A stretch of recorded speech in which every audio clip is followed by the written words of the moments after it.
Make sure you watch Type 40 or the universe will crash on you.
Time for Type 40 Live, your live stream Doctor Who show, materializing again here on the Spacebook channel, whatever time zone or time stream you're joining us from.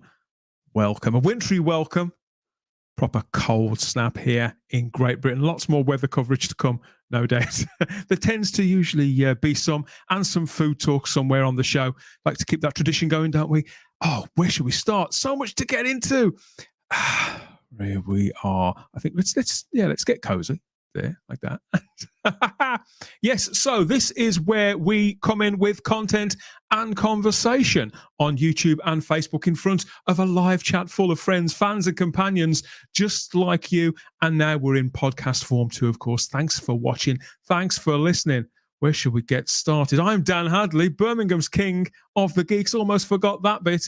And you are, whoever you are, we'll get to you in a moment, I promise.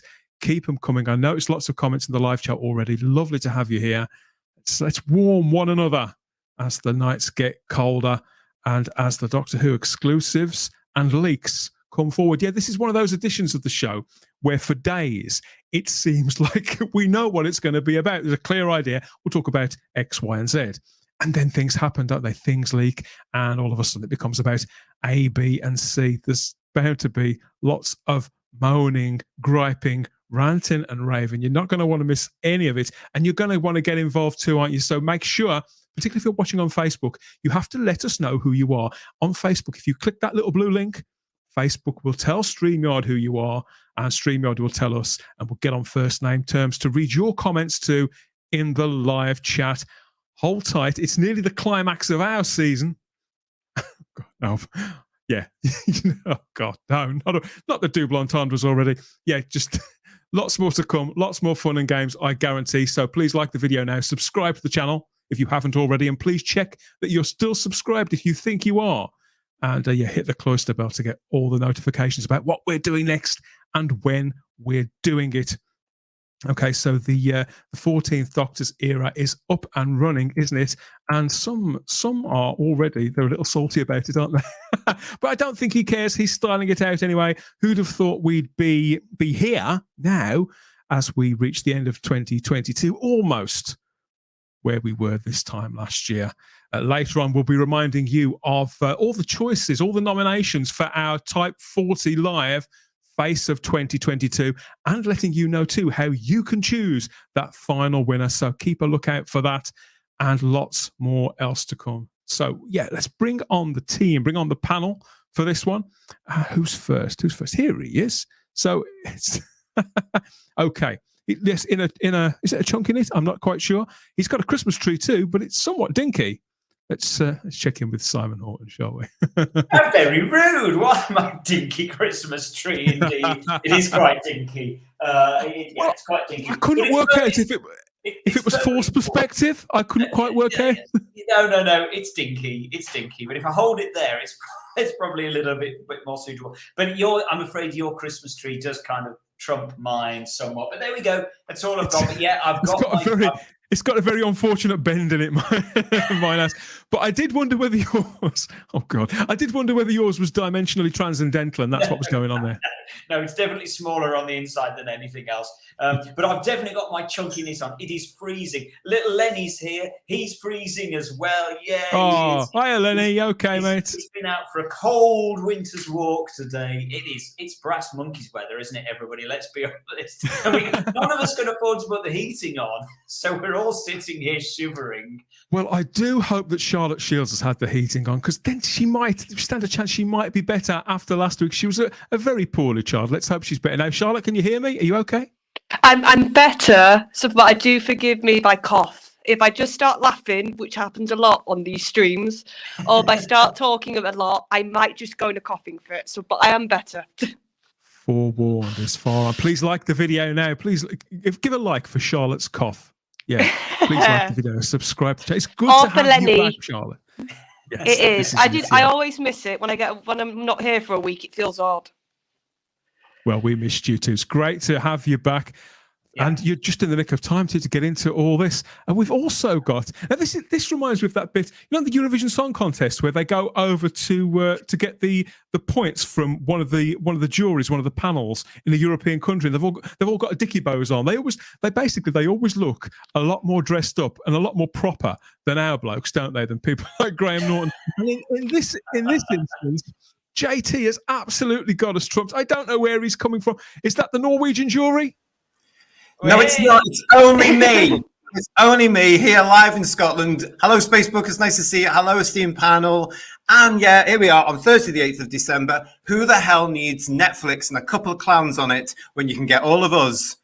That's where it is. Yes. Honestly, like my Christmas tree's looking smaller by the minute.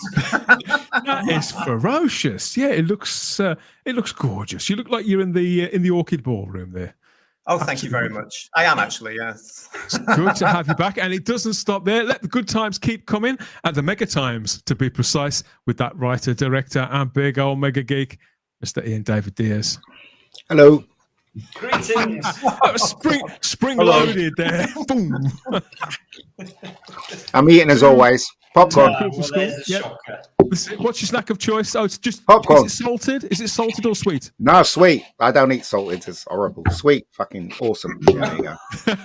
Hi, guys. Me neither. Yes, those people who like the other sort. It's a little beyond me, let alone the caramel sort. But having said that, here in Great Britain, I do feel that we are very much amateurs when it comes to the world of popcorn consumption. I think we need somebody from the other side of the Atlantic, don't we, to tell us where we're going wrong. That's where our mate from the Retro Game Closet, he comes in. Welcome back, Scott. Hello, everybody. Greetings. Hey. Good evening, Hello. good morning, good afternoon, wherever you are. It is afternoon here, but it's evening Okay. there, and that's where it counts. So Yeah. Yeah. Well, true. Yes. I'm glad you know Well, your yeah. place, Scott. You're looking rather wintry there as well. There's a nice winter's glow in your grotto. yes, I try to keep it, right along with the season. So when it was Halloween, I had the orange up, but now it's the holiday season. So it's Hanukkah and Christmas and New Year's. So let's, get festive with it. So a little bit of green, sometimes a little bit of red. So yeah. That's it. In for a penny, in for a pound. I'm just Absolutely. chuckling because I've just spotted Retro Doc's comments in the chat. Simon's tree was clearly hit with a tissue compression eliminator. Ah, Yeah, Retro Doc. happy day. Dear, dear, Talking of dear. which, look at this. Look at this. Can you see that? Look. Oh, hang on. Look at this. And look, it's even got a little phone in there. Look at this. Oh, Right. it's awesome. I Isn't love that it. cool? Oh, wow. And you may not guess what this is, but I No. found this. This is from one of those little Christmas villages you get this time of year. Look, Oh, yeah. Oh. Fabulous. isn't that fab? And I just thought it was camp. So it's unofficial. We shouldn't really be showing it, but look at that. I thought it was so cute. Anyway, there you go. Camp on this show. I don't know where you think you need to bring that sort of stuff here. Yeah, there's going to be lots more to get into as we're going along. Thanks to everybody who's joined us. Yeah, we're heading up towards Christmas, and and of course Panto season 2. Oh, no, it isn't. Oh, no, it isn't. Hey! There's usually some Doctor Who figures, aren't there, that are getting into Panto, but this year I've I'm got not sure figures. where. I'm not sure where they all are, JT. I was at Panto. I was at Panto on Saturday. I went to Panto on Saturday. Oh yes, I did. Who was? No, you didn't. You didn't. Yes, I did. And it was a good Panto, but there was absolutely no stars in at all. Apparently, somebody from EastEnders and somebody from Pop Stars, and that's about as exciting. Which one was it? What did you see? It was. I saw Aladdin at the Grand in Wolverhampton. It was a good show. It was a good show. Yeah. Well, brilliant. I could tell you where we have got some stars in. Over in the live chat here on YouTube and Facebook. Hey, let's see who's turned up. Hey, what a creep. Click the buttons. Like and subscribe. Click the buttons. Click the buttons. Like and subscribe.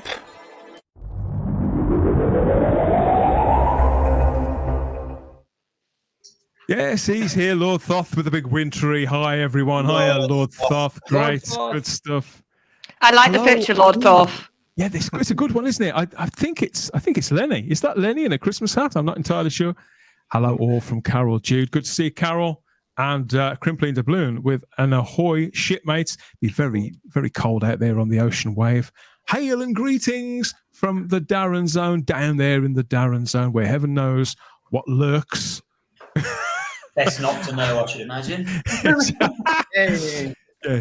Get some talcum powder for it, Darren. Hello from the Gulf Coast, Gulf of Mexico, says Tardis Spider. More hails and highs and howdies. And Simon Ashley with a good evening, everyone. Cold enough for you? Is it cold enough for you? Simon. Just Absolutely plenty. Plenty Minus cold, 3, plenty isn't cold. it? Minus 3. Is it really? Yeah. It was -5. It was -5 this morning. I was like double layered up. I was like jumper, top underneath. Yeah. It's -2 here, Ian. Wow. There'll be a few brass monkeys going home with a couple short tonight. Hello, says Cyberman Strikes there too in the live chat on YouTube.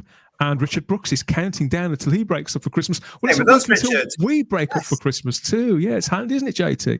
Oh, well, yeah, I'm looking forward to it. Bring on the Christmas films, Muppet Christmas Carol, Die Hard, bring them all on. I can't wait. Don't we already feel in Christmas mood? I really already feel really. Oh yes. It's getting there. We've had some of our presents early, and we're going to come to that in a few minutes, aren't we? feeling Hello, slightly fellow reprobates from Problem B. Reprobates. Lovely. Haru. Good to see you, Lee. It's a Haru. shocking.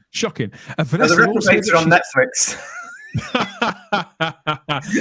you talk about Harry and Meghan, aren't you? I'm just Who? No, let's not talk about Harry and Meghan. Exactly. Let's move on. Look at my thing. Vanessa Law. Well, Vanessa Law, she may be watching Netflix because she's got us on her phone instead. I'm on my phone, so I just say to all. Oh, and she's left us. We've got a cliffhanger there from Vanessa. What's she going to say? What's she gonna say? Vanessa, come on. Not even any ... You don't need Netflix on a Thursday when you've got us, do you? I mean, this is the best live stream show going, and often copies, never matched. If I was you, watch Netflix. If I was you guys, just get off this channel. Go and watch Netflix. Cheers. Put him off now. Subscribe to the channel and hit the notification bell. Hit the cloister bell. And don't listen to the Mega Geek. What's he know? He went to I see know, he Avatar comes- last night, for heaven's sake. I was gonna say he comes back after weeks of like working, and now it's like Working. Working. Well, I you know. promise if you stay, I'll get drunk. Yeah, I will. definitely. Ooh, there we go. Fantastic. Matthew Butterfield. Wow.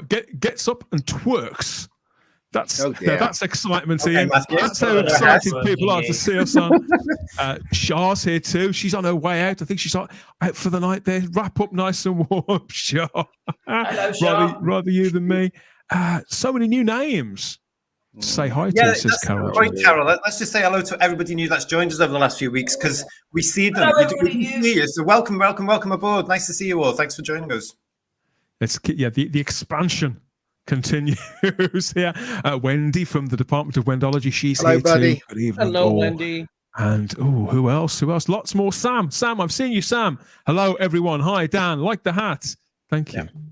I chose it especially just for you, Sam. It is quite becoming. It's nice that we're getting so many new people joining us as well as all the Facebook regulars because so much is going on right now. It's just it's completely insane. You can't keep up with it all. Exactly. Gary Browser, he's keeping up with us with a name like Browser. I would hope he would. Mind out for the Christmas tree down. It could be dangerous. Yeah, it's more stable than it looks. Let's put it that way.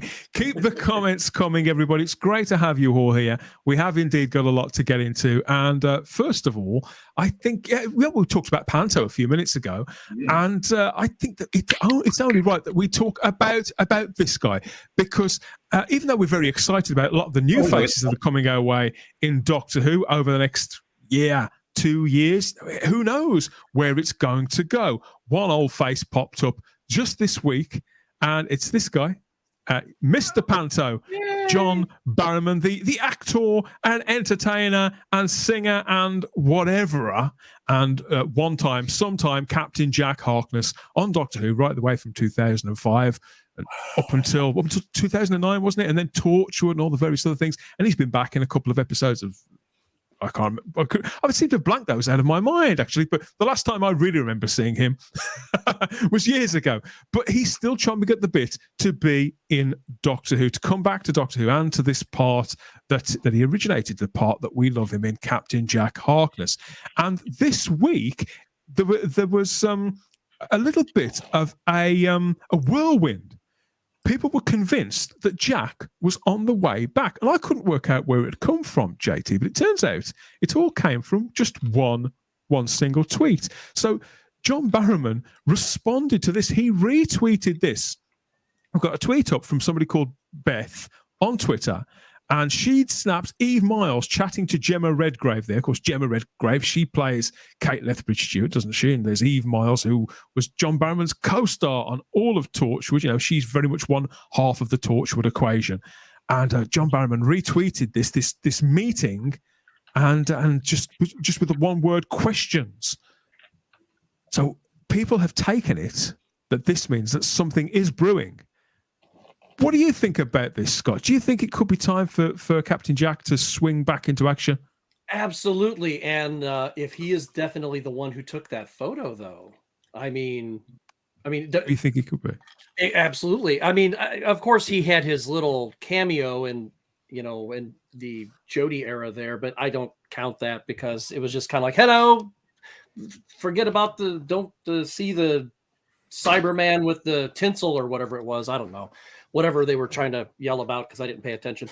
But yes, I would like to see a proper return with Captain Jack, especially if it. I mean, with Ncuti, it would be even. I bet it would be really, really fantastic. But if it was going to be with the 14th Doctor, I think that would be pretty amazing, especially since it's a familiar face, and we haven't properly seen Jack around since the end of Torchwood, and even bad Torchwood was good Torchwood, so it's time. I completely agree. I mean, the thing is, all the most recent appearances of Captain Jack, it reminds me of when I had my wisdom teeth out. Yeah, I know that it happened, Charlotte, but I was sedated, and so it's a bit of a blur. What do you think? Do you think there could be any truth in this, or do you think people are putting two and two together and coming up with six? I think there's a few things, because we know that we're going to get spin-offs. We know Russell's talked about that in the magazine issue, so Torchwood would be an easy thing just to bring back, like it's already established. Also, he's dyed his hair, and I know that sounds a bit daft, but usually when he dyes his hair, that's because he's working. That tends to be a bit of a sign. So yeah, it's a bit of fun, and if nothing else, John could just be having a bit of a trying to get people excited, and because he's quite playful. So. See, I didn't watch him in the Jodie special, so I feel like I haven't really seen him in ages. So it would be nice, even if it's just for one bit of the 60th he pops in.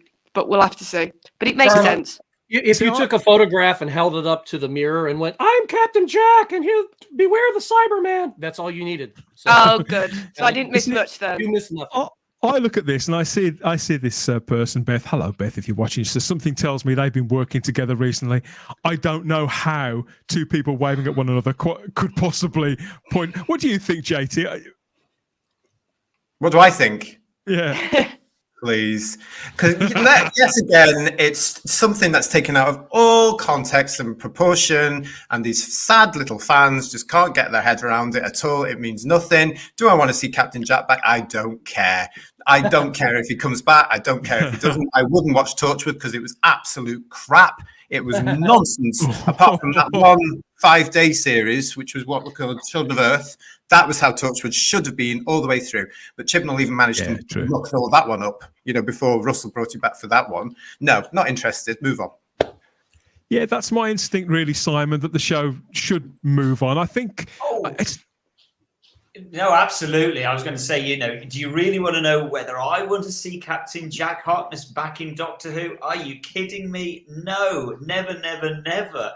Dear Lord, I thought we'd got rid of all that. I'm praying. We've got to move on. We have to. It's nothing against John either, because John's lovely. It's just, he's a lovely bloke. It's just Jack's done, isn't he? It's done. It's done. And to be honest, the character I just find intensely irritating now.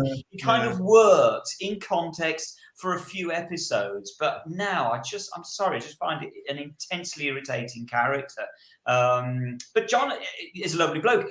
I mean, talking of which, John was actually was in the first panto that I saw back in 2005. I can't remember what panto was, but he was in with Daleks. This was in Birmingham, and it must have been 2006. Must have been. I guess. No, it was 2005, and he was obviously at the height of his powers. It was great.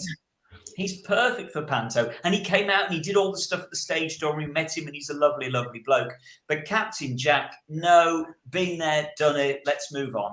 Sorry. It's very interesting, isn't it? Because Torchwood was more popular in America than it was here in the United Kingdom, except for that one thing they did in America where everybody rejected it. What was it called? Miracle Day, which was awful terrible. It was absolutely awful television. And that ruined a lot of plans, that did. So, as ever, I would say lots of new, please. Lots of new. Yeah. My wife and I enjoyed Miracle Day until it got about halfway through, and then it began to drag like you were bringing a corpse through the mud. And then we were like, oh God, what are they going to do? So I agree, but I'm really surprised to hear that everybody's just like, well, I wouldn't say everybody, but especially Simon and JT so far are just like, I'm done with him. And I'm like, I think there's a lot that can be done with the character, but they're just not doing it. But I would love to know what it is that you don't like about him. I mean, do you find him too shallow? Is he like a one-trick pony? No, it's just done. I mean, what more can you do with this very annoying fella? And when you've destroyed his entire world around him and shot him off on a catapult into outer space, leave him there, for Christ's sake. Just leave him. Go on, sorry, Charlotte. I was going to say the only story beat I can think of, which is I don't want them to do if he does come back. I don't want the face of Bo stuff touched. I know some fans are like, "Oh, we need to." No, we don't. No, we don't. Know leave it alone. Why he? Yeah, that's a mystery. Just keep that as a mystery. What do you think about this, Ian? Because I think there is a compelling argument to say that this is now a character from Doctor Who past, isn't there? But do you think that good inventive writing and insight could bring new life to the character? He's asleep. Look at him. I'm not. I take it. You know what, right? JT may jest, but I actually agree with JT. I really didn't like Torchwood at all. I saw one episode, the first episode, and I thought it was absolute trash. It was so badly shot. It looked really cheap, and the acting was over the top. And I just didn't want to watch any of it. Yeah, and I do like John Barrowman, wherever his name is, Anyway, he just got on my nerves.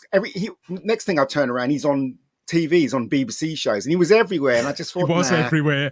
Yeah, I don't want him back. He was presenting kids shows where they would train their pets to do assault courses for a while, all that sort of stuff. Well, if you're a little bit sick of John Barrowman, maybe you're not so sick of John Bradshaw. I hope not, because he's joined us in the chat here, and he says, "I'm enjoying the freezing weather.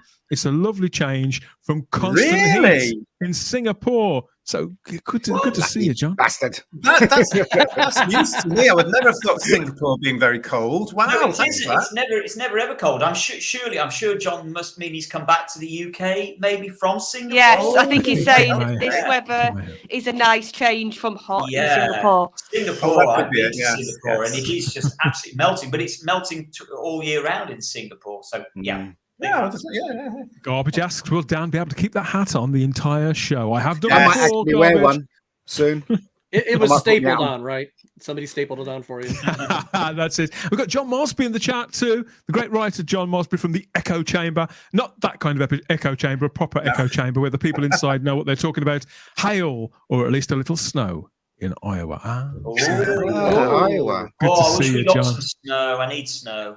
Iowa, Well, isn't that where Captain Kirk's from? Yeah, it is. Yes. Oh, see, look at that. Da, da, da, And I big didn't shocker. think you liked We Star don't do Trek. Star Trek. We don't do Star Trek. We Star do. what? We I said, don't do I- Star Trek. I love Star Trek. JT Pro- doesn't though. Proper Star Trek. Proper We Star don't do Trek. Star Trek, but we do now and again. We do a spot of fashion, and I thought that you may be interested in the latest. This is the latest item. Ian's not going to like this. Been sported, Probably not. being sported by our upcoming Doctor. So Oh, Lord. yes, whilst we Take a breath, have Ian, take a breath. had a few sneak peeks this week.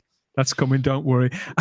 we still haven't seen what Ncuti Gatwa is going to be wearing as the 15th Doctor. But he has been out this week at the Vogue Awards, wasn't it, JT? He was snapped. God. Yes, he was paparazzed. That's it, yeah. And But he Was posed he wearing a shirt? No, actually, no, he wasn't. Oh, So Oh my God. what young Mr. Gatwa is wearing here? the How would you hell? describe? It's like a suit that somebody. Yeah, I've seen people like I know guys who've fallen out with their girlfriends, and they have gone to their wardrobe and cut one of their suits in half, and that's usually. It ends up looking a little bit like this. So he's got the bottom half of the suit jacket sort of cut off, and he's styling it out. Anyway, bless him. He's smiling. He's always all smiles and Ncuti. But what do you think about this as a look for the 15th Doctor there, Ian? You think he's got it? Absolute rubbish. It Should not wear. Shouldn't even wear that in public, for God's sake. It's Absolute terrible. It's terrible. It's such a shame because he's such a good-looking boy, and you can put any clothes on him, and he'll look good in him. Apart from the ones that he wears, he just wears terrible clothes. I'm sorry, but they're just awful. You know, David Bowie was always a sharp dresser. Prince was always a sharp dresser. Perhaps he needs to take a page from their books. I mean, because he has that kind of flamboyant attitude with his. But sometimes it just kind of needs to be reeled back in, like Spielberg bringing Lucas back in. No, enough with the damned aliens or the crazy outfits. Well, the truth of it is, even Bowie wouldn't have looked good in that, and that says it all, really. No. Problem being, says MC Hammer was doing this decades ago. Ncuti. He's got a point. He's got a point, hasn't he? I'm just going to point out again that these outfits he is given are from top British designers or world designers. So maybe God it's help just us. us getting old. No, it's not us getting old. It looks rubbish. I'm sorry, but does, it's rubbish. You know, I mean, I just come on. hope In they those pay him a lot of circles, money though- to wear it. That's all I'd say. I hope In they pay those him a lot. circles, it doesn't look rubbish because it's high fashion, and that's what they No, it wear. all He looks was- he was- rubbish in any circles, JT. He was at the Vogue Award. You should have seen what some of the others were wearing. But they Yeah. all look rubbish. That's the truth. They all look rubbish. I do think though he's now got a little contract, whatever it is, who gives you these clothes. Say, yeah, I'll wear it, but can I show like 30% of my chest? Yeah. And then I'll be happy. I don't think you're far wrong, Charlotte, because he did say at the Scottish BAFTAs he doesn't like wearing shirts and he finds them No. quite irritating You to can wear. tell. Yeah, so I don't think we're going to be seeing his incarnation of the Doctor in a shirt, basically. But I have to tell you as well that Mr. Ncuti there is actually in the top 3 of British actors that all the designers want to clothe in the United Kingdom. Wow. According to Paul Murray, his Doctor's costume is going to be an anticlimax compared to his own Possibly wardrobe. I think the truth we'll of it is have to that wait the reason he's third most popular actor for design is because he's Great. good Yeah. enough to wear them. They give them to him and he wears them. Stop it, Ncuti. And he's also got a frame, as you said, that he can wear anything that they put him in, basically. And when he goes to all these big things, because he's the new Doctor Who, they're also going extra publicity, of course, for their label and their designs. So, you know, that's the industry we're in. I must apologize because I just read the subtext that I had to my last statement, and that subtext was that the dead dress better than Ncuti. So I apologize. So Don't have to apologize, mate. Perhaps not a sneak peek at what the 15th Doctor will be wearing after all, but at least Ncuti Gatwa is keeping us all entertained whilst we wait. It can't be too much longer now. They are out filming, as we know. It can't be too much longer until we see what he'll be wearing. We'll come back to that later. But I think we've already had a bit of a little peek of what he's wearing in that picture. I think we may have. We'll come to that later, I promise. But we have had a full look at something, or more accurately, a leak, something they didn't intend us to see. So Doctor Who fandom was sent into a proper spin less than 24 hours ago, as of time of recording, with this huge leak from that usually very firmly closed shop at Bad Wolf Studios. We've got amateur video of the then at the time it was shot. We don't know whether it was filmed this week, but it's leaked this week. No. So we've got this amateur video of the under construction brand new TARDIS console room set that's hit social media this week. I can barely imagine what's being said behind closed doors about this one, Simon, for something this huge to leak out like this. Yeah, well, assuming that this is genuine, there's possibility that this might be either a deliberate leak of not the set, or it could just be completely made up rubbish. Who knows? I did wonder, because I was sent it very late last night as I was going to bed. Yeah, thanks, Joey boy. I was sent it late last night, and I thought, well, I couldn't access it. I couldn't quite view it properly, and I did wonder, because it was obviously it's quite low res when you first see it. Is this real? But I think it's almost certain to be so. So should we take a look now? Should we pop it up on screen? See. Here's spoilers alert for those of you who haven't seen it. Yeah, in case you. Okay, so it's obviously taken on a mobile phone. I think this could have been shot by a contractor, maybe. Construction worker, because it does look like there's joists, there's metal work everywhere, and we see work like that. You know, you have to report things back to your gaffer or sometimes, and if they're not on site, this is how they do it now. And I have to say, personally, for myself, I do feel for Bad Wolf and BBC Studios that this has somehow got out at the time they didn't want it to. I reckon this is a few months ago, because they did start filming this week, and they must have got that the way they want it to be now, I would assume. But one thing that got me about this, I'm so disappointed they've kept those bloody police box doors. Really? Yeah, but why shoot like this? They get a shot like this, for God's sake, so we can see most of it.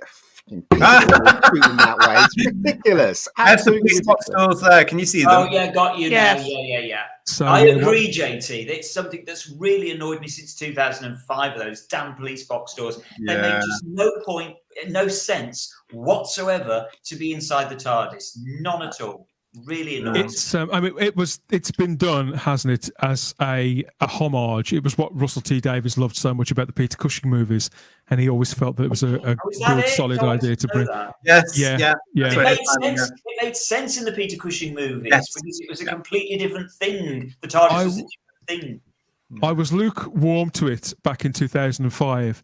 Now I absolutely love it, and whilst part of me would like to see something back as the original series, but I think every time I try and think about how that could be reimagined, it'd always be so standard sci-fi. I like the fact in this series, I mean, particularly now it's going proper world class again, that we've still got even on the interior set something so idiosyncratic, something so British, and something that goes right the way back to the 60s like that. So it's grown on me, and now I kind of can't imagine the TARDIS set without it. So I was sort of relieved to see it there, and nobody was more surprised than me. I was also relieved to see that kind of off-white. Obviously, this might not be the final. This might not be the final lighting, had it, JT?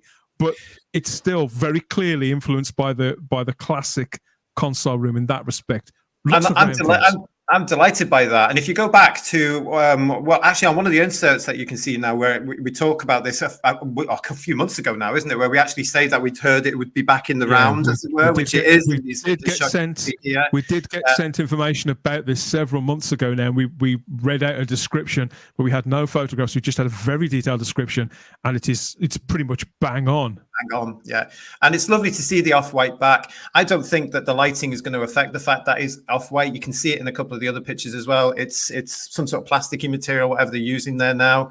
I don't know if you know what they'll be using there, Ian. But this is, for me, I mean, what I know this must be disappointing for Bad Wolf and BBC Studios, but what I would like to say to them is, look, it's generated a lot of interest in the show. We're talking about it again. We're excited to see it. And me personally, I'd just like to say it actually does look like Doctor Who's coming back and being taken seriously again. I don't think it's going to be white though. Somehow. No, I think that's a primer of some kind. Yeah. Yeah. Mm-hmm.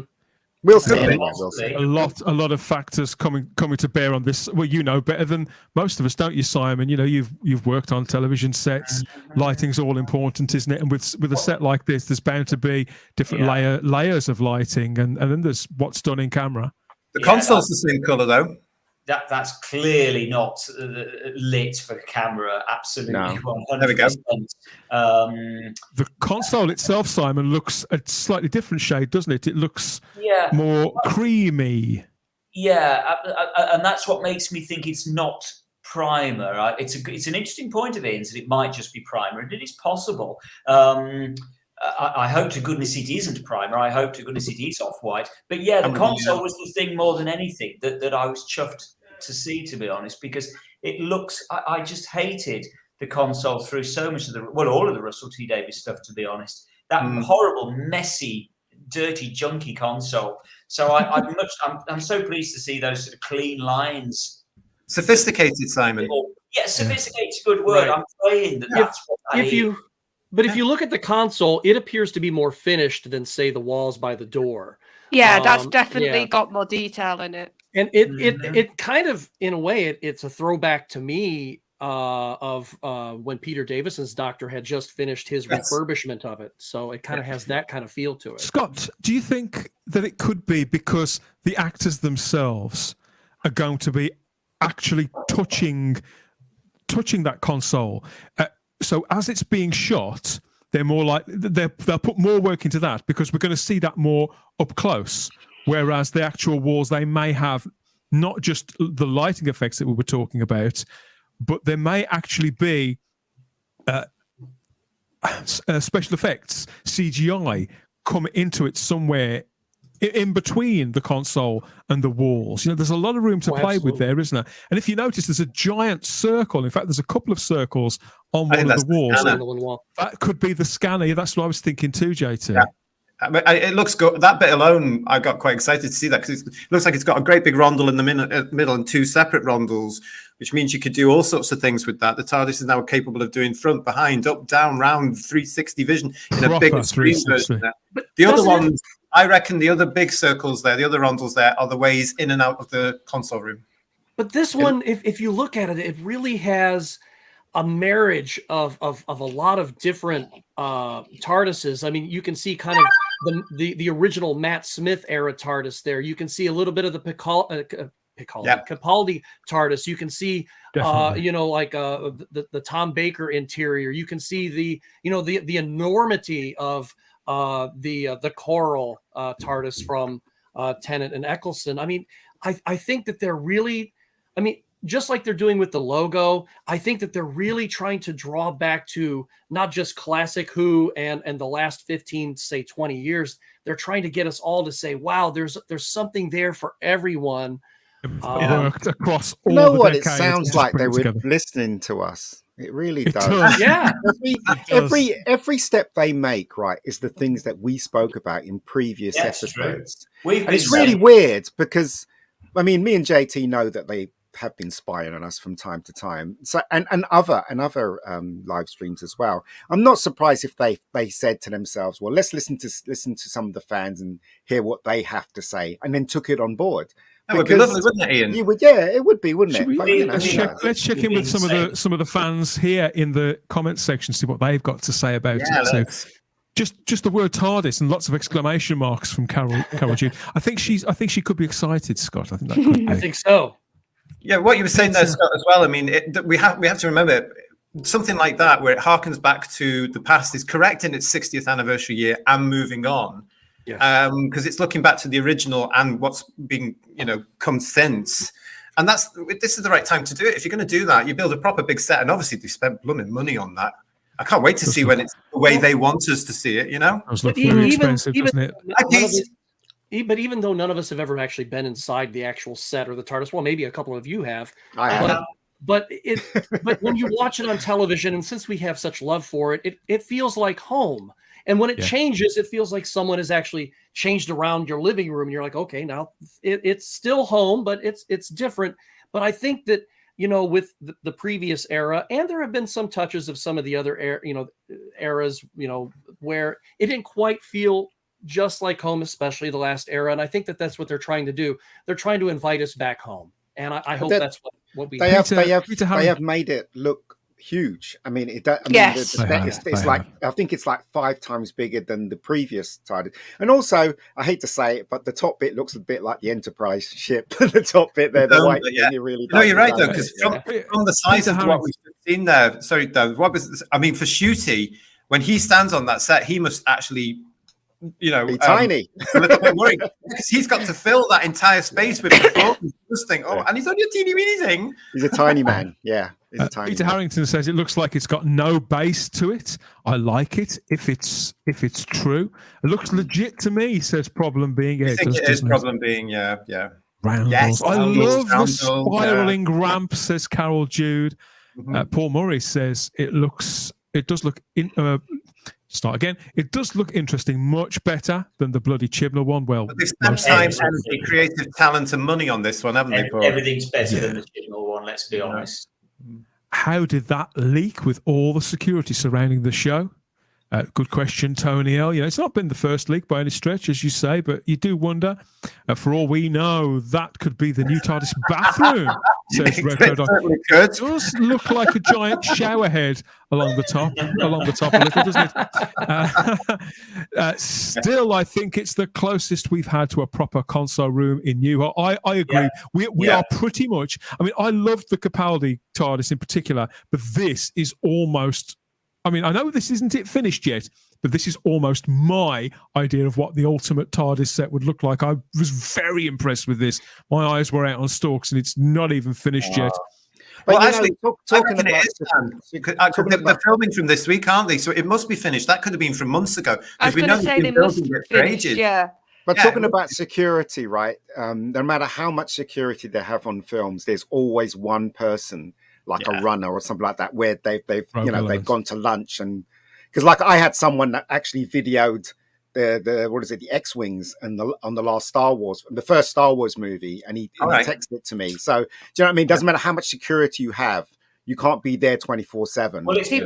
Well, what I'm most surprised at is it looks like some concept art has been leaked. That's the one that surprised me. I'm like, wow, that's quite. Like a set, we've all said it's probably a contractor. It's probably somebody who was outside working on it. Here's the concept art. So this was pinned to some more scaffolding next to it. So this leads me to believe that this is a guide for when the set's finished. Yes. So this is how it is to be lit, how it's meant to look on screen. So that's what's actually pinned up. Look, it's got a jukebox. It's actually up on up on cable ties there. Look, to a piece of scaffolding, and we see the art there and a slightly straightened up version here, so we can see it a little bit better. That's exciting. Just looking at that, though. I mean, look at that console. If that is what we get to see come next year, I'm going to be delighted, because I think even that concept art is beautiful. It is absolutely stunning. There are lots of nods back here, and just in this, to different eras of the show. I think the surrounding area, the base there, that reminds me of the what do they call it in the 2005 TARDIS, the walkway in there with the mesh. It's divided up. It's divided up into sections, isn't it? And this is sectioned off too, but just sort of. Again, that same off-white. You've got the tunnels, which is very much like that Capaldi TARDIS. But I love this. So they've put the 14th Doctor in there, Charlotte. But it's very easy to imagine Ncuti and the 15th Doctor. Also, you can tell that it's been designed in such a way that you can put practical lights on, in the studio. Therefore, they'll need very minimum lights to light it, so they can shoot all the way around, because I'm assuming all those roundels are going to have lights coming out of it. I would assume so. It'd be faster to shoot in the studio, because there's practical lights everywhere. I just love looking at that concept art. For me, it's this really good mixture of Alien with sort of the sparseness of it and the sort of how much space there is, but then you've got that bit of like the jukebox and like the roundels. So it's a bit, it's like that lovely Also- mixture. Yeah, Yeah. also, I'd just like to point out that maybe you guys are right. Maybe it is white because there's color in the jukebox, but Yes. everything else is white. So you guys I may mean, be right. off-white. It might be The white. reason- Yeah, off The white. reason It's I not think white. it is. The reason I think it is going to be white, I think that is the final colour, is because on that other video that we've seen, the roundels in the ceiling are clearly lit from behind with white light. Well, that looks like finished lighting state to me. They've put lights in there. It doesn't look like it's waiting for coloured gels Yeah, or anything like that to go in. Yeah. So if they're lighting that with white light, which they clearly are, that suggests to me they're going to go white. It would be odd to light those roundels Yeah. in white and then colour the walls in something else. You'll see. And well, It's just wonderful that yet again they've rediscovered the fact that the TARDIS is a time machine, and they've gotten rid of hopefully of all that Grown nonsense. It's a time Yes, I agree. machine, and that's coming out purely in that design. Also, what's clever I- about it as well is that if they decide to shoot right, say somebody's standing left to right, everything else is the same. So you could just swap the actors around, Yes, and yeah. you know what I mean? Because you're only looking that way, so they don't have to build the other set the other way. Right. All they can do is use that because everything looks the same right. It's meant to everything look the same right round. Yes. So it's very clever design. So Yeah. there you Well, go. Scott, you mentioned earlier on about all the subtle sort of nods back, the incorporating of design touches that are present in this new console room. It isn't just the new series, the classic series is in there too. But I was brought to mind Brian Hitch's original design sketch back in 2004. They went to Brian Hitch. Some of you may not know. He's a concept artist, an illustrator, but more known for his work in comic books. At the time, he'd just come off a Marvel series called The Ultimates. He's done work for Marvel and DC. In fact, some of his earliest work was on the Doctor Who comic strip for Doctor Who magazine. He's now one of the biggest names in comics, has been for the best part of 20 years. Russell was a fan, went straight to him, and this was his original sketch, which I think they've gone back to some extent for this new design. Oh And, God, yes. Absolutely. We've got walkways, we've got the shape of the ceiling. The console is definitely more like this new one than the one that we got in 2005, Charlotte, I think. Oh yeah, and it's even just like, but even just from that sketch, you're getting that's like JT said, that sense that it's a computer, it's a machine, it's for function. A lot of the organicness is gone, and you're seeing that in that sketch and what they've done. And I always loved it in New Who and Classic, but they couldn't do it as much in Classic, where you can really see actors play with the levels, like have a bit of a scene on the top, and then you see them at the bottom. And I just think if that's also what they built this for, with function, to really explore actors doing different bits and not just standing by the console, because that does get boring. And Huge potential, isn't there? But Brian was talking about this back in, this is just from January, this sketch. He shared this on Twitter, Simon, and he said my very first thought about the TARDIS, it was scribbled just before my first meeting with Russell T Davies, when the idea of a Jules Verne approach was briefly considered. Yeah, which is fantastic. One of the things that is in there that I regret is not in the new design is staggered staggered roundels. I know I'm being really, really picky now, but I would really love to those staggered roundels that are there on the left-hand side of that sketch. That's how roundels are supposed to be, and the roundels in the new one are basically exactly the same as the roundels were I see what you mean. 2005, the original coral TARDIS, which again I just absolutely hated. I hated that coral style. Me too. But I disliked roundels lined up. They're meant to be staggered. Why not stagger them? They just look cooler staggered. It's interesting. They had to pare that design down, JT.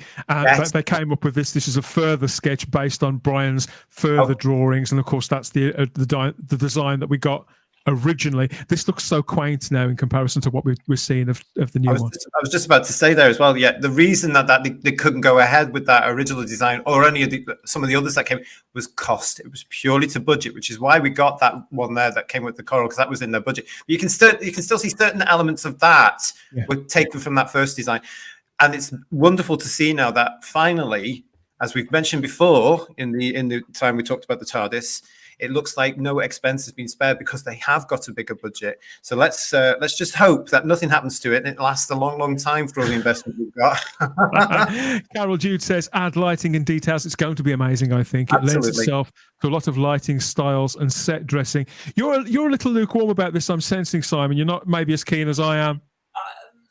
I love the fact that it's potentially white, and I pray to goodness it is white. And I love the fact we've got roundels in there. For me, I feel it should have gone just that little bit further. I feel we should have had staggered roundels. Jack Thursby made a comment in the chat and said, "Where's the hat stand? Wouldn't that be cool? A hat stand on that stage would look brilliant." So I'd like to go a little bit further, a little bit more classic. Not the white one, because you wouldn't be able to find it. Be like, where is it? Well, the set isn't dressed yet, of course, and it's not lit because the two screens that are up there. And Simon, you might absolutely be right, because it could be a proper white now, just because they're not going to put that that great big screen up and then have to paint around it and paint everything else. So yeah, the set isn't dressed. It's not properly lit. I think that they'll definitely light behind that screen as well, so that way it gives a better sense of depth. So yeah, because it's important to remember when you see production art like this, we've got a jukebox in the just the one drawing that we've got, but that is there. That's obviously not for our benefit. That's not to sell it to us. That's to show the people working on constructing and lighting the thing and performing in it how it's going to look and how it's going to feel. The general scale of it. So I think that could be hopefully more of a start. But even looking at it now, right? Sorry, mate. Even looking at it now, right, it's very clever because the console has that long thing which could have light in it, which means his face would be lit up. Half of him would be lit up. So yeah. I honestly think, looking at design, they designed it in such a way that they can shoot really fast on that set, that there are practical lights that can light the person that's round the console, which would be the stalk. Would have light, so the person's face would be lit, and it'd be a minimum light. So I reckon it's designed in such a way that they can shoot really fast in there, which will come in handy when they're actually making episodes and stuff. Which is very clever as far as I'm concerned. Because if you look at the Peter's design, right, it's nice, but it's very dark. So it would mean you have to bring in extra lights just to light certain things. But this, if it's white, character there, wasn't it, Ian? Yeah, exactly. Yeah, you're right. Yeah. Paul Murray agrees with you, Simon. They need proper doors. The TARDIS was a sanctuary, a safe space. The original doors make it feel more secure. Yeah. Well, interestingly, though, it has a proper column, unlike the dead spider in the middle of the Jodie TARDIS. So I'm glad to see the actual proper column back. Yeah. But also, I like that noise when those big doors open. In the old classics. You walk through and it shuts. You just got comments something to do with ramps, to do with Bernard. I don't think this actual version of the TARDIS is in the 60th anniversary special, which is 3 episodes. Because that's why I didn't look at that comment. It seems very, very, very clear to me this isn't going to be used in those specials. Yes, I don't think we get to see it until Ncuti arrives. Problem Being says it's probably prefabbed with 3D printing, perhaps. Could be. It's because in which case they would have been doing it for months, wouldn't they? Remember what we said, right? And I will reiterate this again. On this live stream, we said all these things that are happening now. The only thing that if they do this, because remember I said it'd be really clever if when he changes from what's his name, David Tennant to Ncuti, it'd be really clever if he was walking and he was changing at the same time. If they do that, they are listening to us. That's all I can say. Gary Akers speculates here, Ian, that even more, this could be a deliberate leak. Maybe to send a message out to people just like us to show that they are getting back to basics and it's safe to look again. That has been going around on social media today, where they've heard that it could be the Welshman himself who has decided to actually allow that out there just to get this reaction, to keep us in the loop, as it were, to keep the show in the eye. It is a long time off. If we find out in the future that this was coordinated, none of us will be surprised. If it isn't, there will be a lot of upset people in BBC Studios and Bad Wolf today. But as I say, look what it's done. We're up for it. We want to see it all properly now when you're ready. JT Russell did warn us, didn't he? He said there would be red herrings and that they were going to have fun with the publicity around this show. He obviously didn't elaborate any further on that, but he made it very clear that he was going to be playful with us And I think we're up for that. You know, it's not as if we're being bullshitted. We don't have a right to know or see this stuff. Well, he did do that again. You know, there is a parallel to everything that happened in 2004. And he did do something similar in 2004 because he actually threatened he was going to bring the Garm back. Good stuff. We're not seeing it as it will be on screen as Paul Murray. Of course we're not. And there was that leak back in 2018 where we saw the Chibnall TARDIS. We got to see that originally in an unlit state, and people lost it over this. The only thing is, it was even worse when we saw that one lit. It does look worse. It's a bad example, Simon. That's what we call a bad example. But Paul's right, isn't he? Well, that was a bad smell. Ugh. Yeah, I'm a lot keener on this. I think there's huge potential here as a design, as a domain. I like the ramps. I like the scale of it. It looks cavernous. It is huge, isn't it? Look at that, massive. Let's give it a round of applause. Well done. Yes. Well done, everybody. Yeah. I hope when the 14th Doctor, when he transitions to the 15th, he goes over to that jukebox and he gives it a kick like Fonzie would on Happy Days. And George Michael's faith starts up, and that just revives all of our faith in Doctor Who, you know. And of course, David's, 14th Doctor has to say, well, here I go again. And so, yes. Maybe he'll say, I don't want to go again. Who knows? Or he'll be like, actually, I want to go this time. Yeah.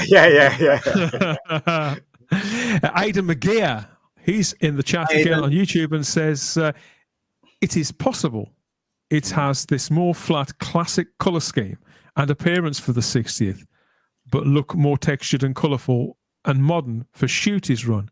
It's possible, but we know that we're not going to. Well, actually, do we know that? I think we don't theorize. We don't see the TARDIS interior. We don't know for certain, I suppose. And at the end of the day, Russell T Davies, as we know, is a Doctor Who fan, so it would kind of it would resonate nicely, for example, with the Five Doctors, where we saw the brand new console in the 20th anniversary special. So it would, and actually that comment that was just up there from, I can't remember the name of the person that put it up, but it's an interesting point.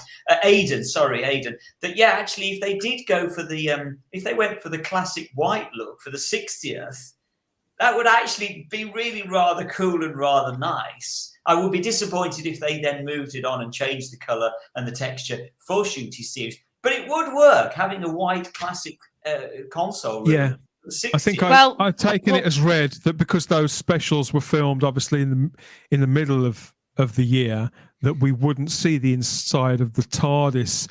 But that was, I think that was because the exterior of the TARDIS hadn't changed. I assumed that would too, but it does seem that the exterior of the TARDIS isn't going to change, or maybe that's just what they want us to think. I suppose that's all to come to. We'll soon know, because they'll be using whichever TARDIS they're going to use, they're going to have it out on location sooner rather than later in the next few days. Yeah. Certainly the next couple of weeks. We'll have all those questions. Switch, who knows? Yeah, I think once we see for certain, if they're using that same prop everywhere out on location, then really, Aidan's got a point. That set could appear at absolutely any time or any place. Mm-hmm. It's quite exciting, isn't it, Charlotte? Oh yes, but I was going to say it'd be interesting with the comic going on as well, because in the comic we've seen the TARDIS at current time still looks the same inside.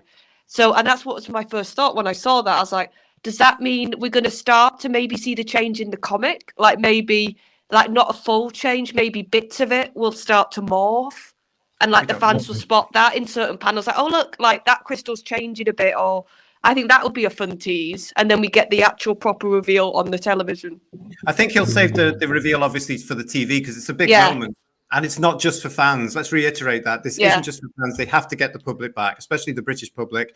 It's a big moment. So I still think they're going to do the Radio Times reveal and set tour. I still think they'll do the Doctor Who magazine set tour, just to show that off and really put it through, because people are genuinely interested in that sort of stuff and they'll want to see it. I can't see the magazine getting all the exclusives because the general public don't look at the magazine, and not much.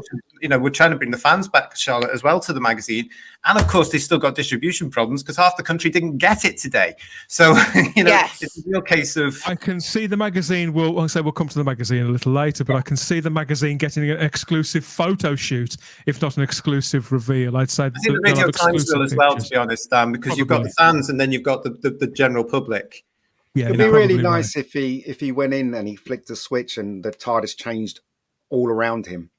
We saw it change. Yeah, change. Yeah, that would it would be brilliant because they've never done that before either. No, you can't do it now because they jumped Whittaker's set last year, so they can't do that either. Yeah, but I mean, I don't know what TARDIS what's his name, Tennant's going to be in, because obviously he comes out the TARDIS for the new adventure and stuff. So what does that look like inside? Who knows? I don't know. Yeah. We'll see, right? Who knows? Who knows? Indeed. Please, let us know what you think of that new TARDIS. Obviously, it's a pity, particularly if you work for Bad Wolf Studios, it's a pity when these things leak. It is a bit like taking a peek at your Christmas presents early. You shouldn't do it really, but you can't help it. It's there. What are we supposed to do? Let us know what you think in the comment section. Is it a thumbs up or a thumbs down? Somewhere wavering in the middle. You'll wait and see what it's like when it's on screen. We're all ears. Keith Bradbury's here, who says that filming and lighting black actors is different than white actors. Is that true? You've worked with plenty of actors. It is a bit, but not that much. Not that much. So I bow to your knowledge of directing and lighting and acting. And problem being, says it looks like Sylvester's proposed season 26 console. I wondered about that too, and particularly this one, the one that they used most recently in Titan Comics, that was set during the season 27 era. Reminds me of that too, but obviously that's got that sort of golden quality there, which is kind of walking it to the TV movie console. So it's a bit of a halfway house to that, but I did think of that when I saw it too. The large circle areas. Yeah, it does remind me of that. So I do know what you're getting at. Console room talk. Don't you just love it? There's lots of other things to get into, of course, and not least of all this. Now in the chat we had TARDIS Spider said, I think the chat likes Wendy, and I don't know if they're talking about the Department of Wendology, Wendy in the chat there, or could they be talking about this lady, Doctor Who legend? Well, another Doctor Who legend. Wendy's one too, obviously. Doctor Who legend Wendy Padbury. She celebrated her birthday this week. 75 years old. I had no idea she was 75, but there she is. And she's just joined Twitter as well. She's just joined Twitter, Ian. So she played Zoe from 1968 into 69, didn't she? And very much a firm favourite with the fans, and embracing social media now too. So you can go and follow her, Ian, and see what she's up to. She was at a convention just a couple of weeks ago where she bumped into some old mates there. Yeah. Great. Doesn't she look? She looks at home. She looks great. She looks great for her age. She looks fantastic. She does, That Cyberman looks really good as well. Well done to whoever made that. That's really good. A happy soul and game for life. I do think it's good to see people sort of joining social media and willing to interact with the fans, and just up. I've seen lots of tweets from us saying, "Hey, send me this, send me that. Let me know who you think I should follow." I think, well, it's very, very brave lady. Loaded question.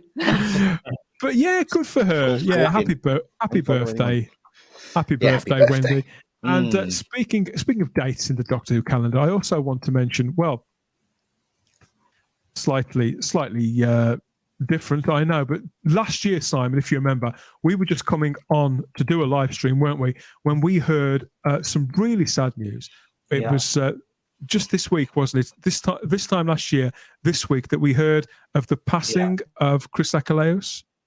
Yeah, that's absolutely right. We were literally 10 minutes away from starting the live show, and I remember you and I furiously messaging back and forth saying, should we just not do the live show this week, because we all just felt so gutted. And so it was exactly 1 year ago this week, sadly, that we lost Chris Achilleos. Quite incredible to think that he's gone. But what is heartwarming is still the love that is out there for Chris, and people still talk about him. he still gets mentioned so often on social media. So he might be gone, bless him, but he's far, far from forgotten. And I honestly don't think he will ever be forgotten. His legacy with those Target covers, and this is something, Dan, that if you remember when we spoke to him about when we were interviewing him about 3 years ago now, during the pandemic, wasn't it? And he was just so humble, and he was surprised that people Very humble. still had any sort of form of affection for those covers. He just didn't really realize, I don't think, the legacy that those covers were bringing to him. And so because those covers are literally part of Doctor Who history now, as much as the console rumours that we've just been talking about. They will live forever.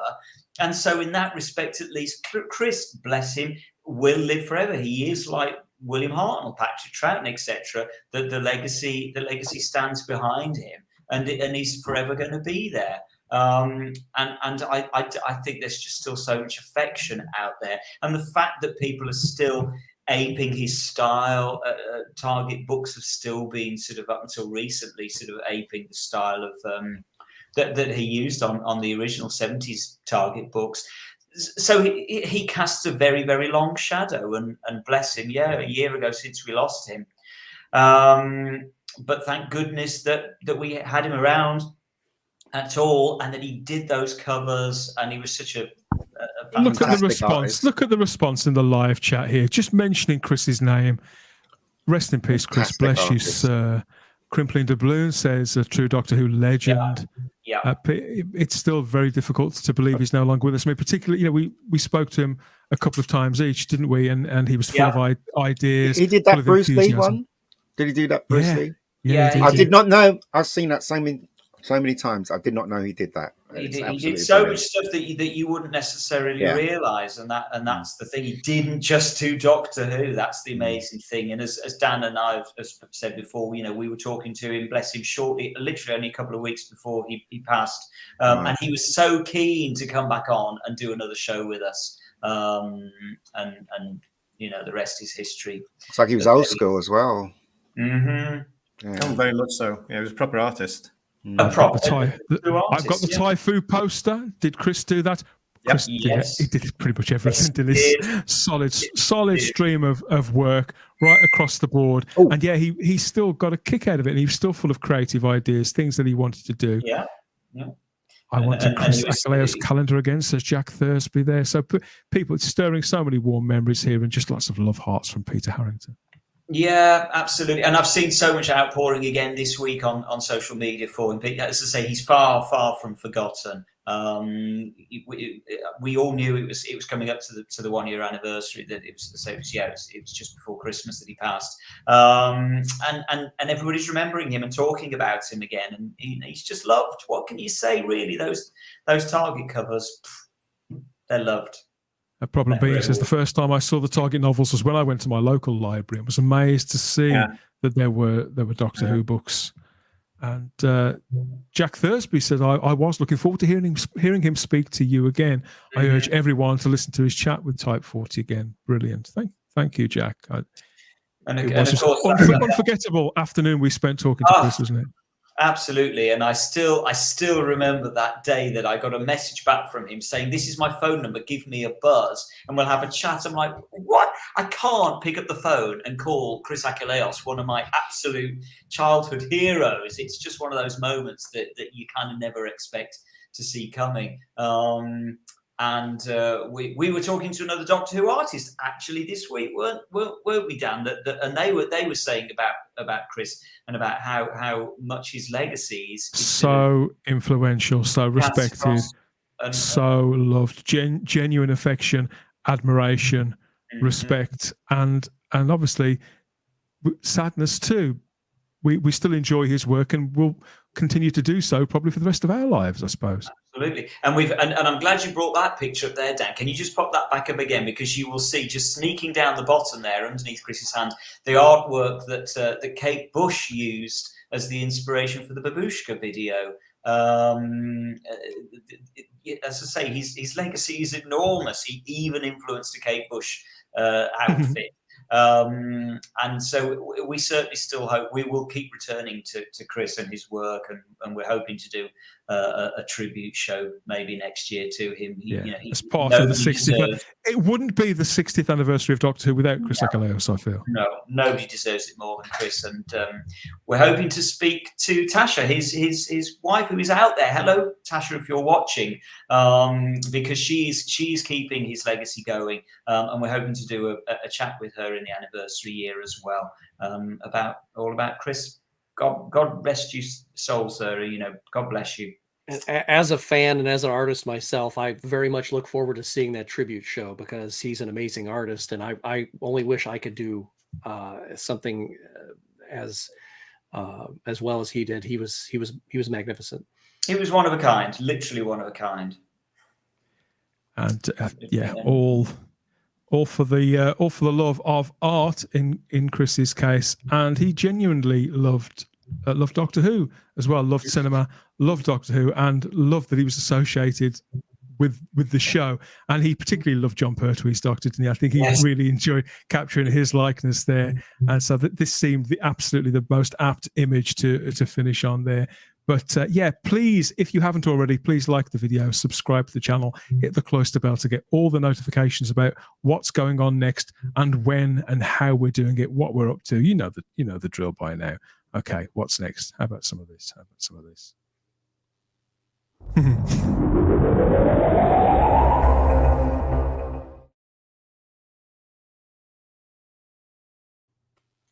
Okay, it's later than we think. We've been going for well over an hour already. So much to get into here on Type 40 Live, as always. I think, though, before we do anything else on these cold wintry nights, JT, we've got to warm ourselves somehow, haven't we? Somehow. And some may do it with a hot drink. Others may watch The Holiday. We were talking about The Holiday. The Holiday's on ITV2. I'd say it's on most nights. So there's that. Or you could just sort of flop down in front of a log fire if you're lucky enough to have one. Or you could go on an all-inclusive trip to Merchandise Paradise with the Lord of the Pre-Orders, Mr. JT, instead.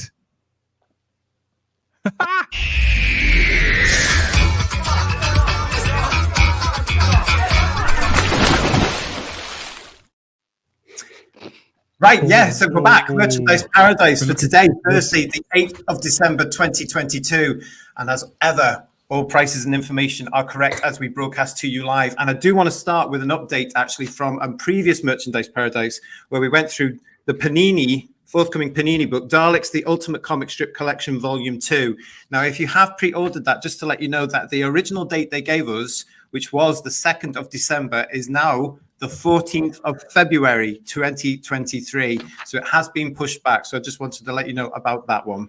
I did wonder about that. Yeah, so it's going to be then. Let's move on to some updates for you. And thank you to everybody that gets in touch with me to tell me that they are collecting the Target audio range. I am so jealous that you are getting them and you've got them all, because as we know, a lot of them are now out of print and have been deleted. But the next ones that are coming out, we'll start with the Seeds of Death, which is available to pre-order right now. And this is going to be available from February the 2nd, £20 for a CD. I don't yet have the download price, but that should drop at any time now. So if you're going to be getting the next one, The Seeds of Death, February the 2nd, 2023. Following that... Very nice. Yes, it's a good cover. They've used the normal book cover, so got that. Yeah, doesn't the logo look good on it? Beautiful. Really does. And it looks even better on the next one. From April the 6th, The Planet of Evil will arrive. Yeah, doesn't it look fabulous? Excellent. Really, really cool. Beautiful. Yep. It really does look great. And it's great news that we've had it more or less confirmed in the magazine that logo is going to be accompanying Ncuti's Doctor throughout 2024 and beyond. So the logo is very firmly back. That Planet of Evil, again, the CD price is £20. And yeah, no download price as yet, but that should arrive at some point very, very shortly. Okay, so now if you are of a certain vintage and a certain age, as some of you were, because somebody actually mentioned it earlier in Type 40 Live, and you know that. Woohoo! Yeah, so that is like it was a compendium, wasn't it? It wasn't an annual, it was more sort of an omnibus.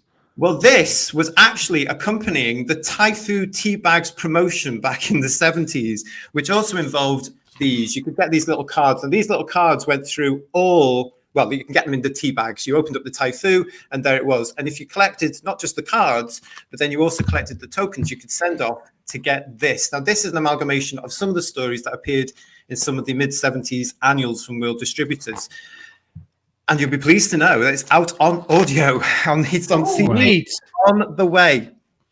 And that is one of Chris Achilleos' best pieces of artwork, I think. It's superb. It's lovely to see that cover there. Stunning on a CD. So this is a CD. The Amazing World of Doctor Who will arrive on April the 20th. It is available to pre-order now. It's £14. This is Geoffrey Beevers, Louise Jameson, and Dan Starkey performing the stories and features from the celebrated book that I've just shown you. First published in 76, The Amazing World of Doctor Who thrilled fans and short stories and strips featuring the Fourth Doctor, Sarah and Harry in brand new adventures. So that is coming your way. And I thought that was just magical. So if you want to pre-order it, it's available from all the usual stockists right now. I always forget. I haven't actually got that book. I've got several. I've got some other compilations, but I've never got that one. And I've never even heard of it, Simon, until around 10, 15 years ago. Really? No, I remember it absolutely the time. And what's interesting about it is a compendium of various stuff from the annuals, but there are also articles and stories in there that are unique to that particular volume. So it's not just. There's new material in there as well. Because I've got an omnibus with Colin Baker on the front cover. I've certainly got that one, and there's another one. I think a later one with Tom on the cover. In fact, I think it's got.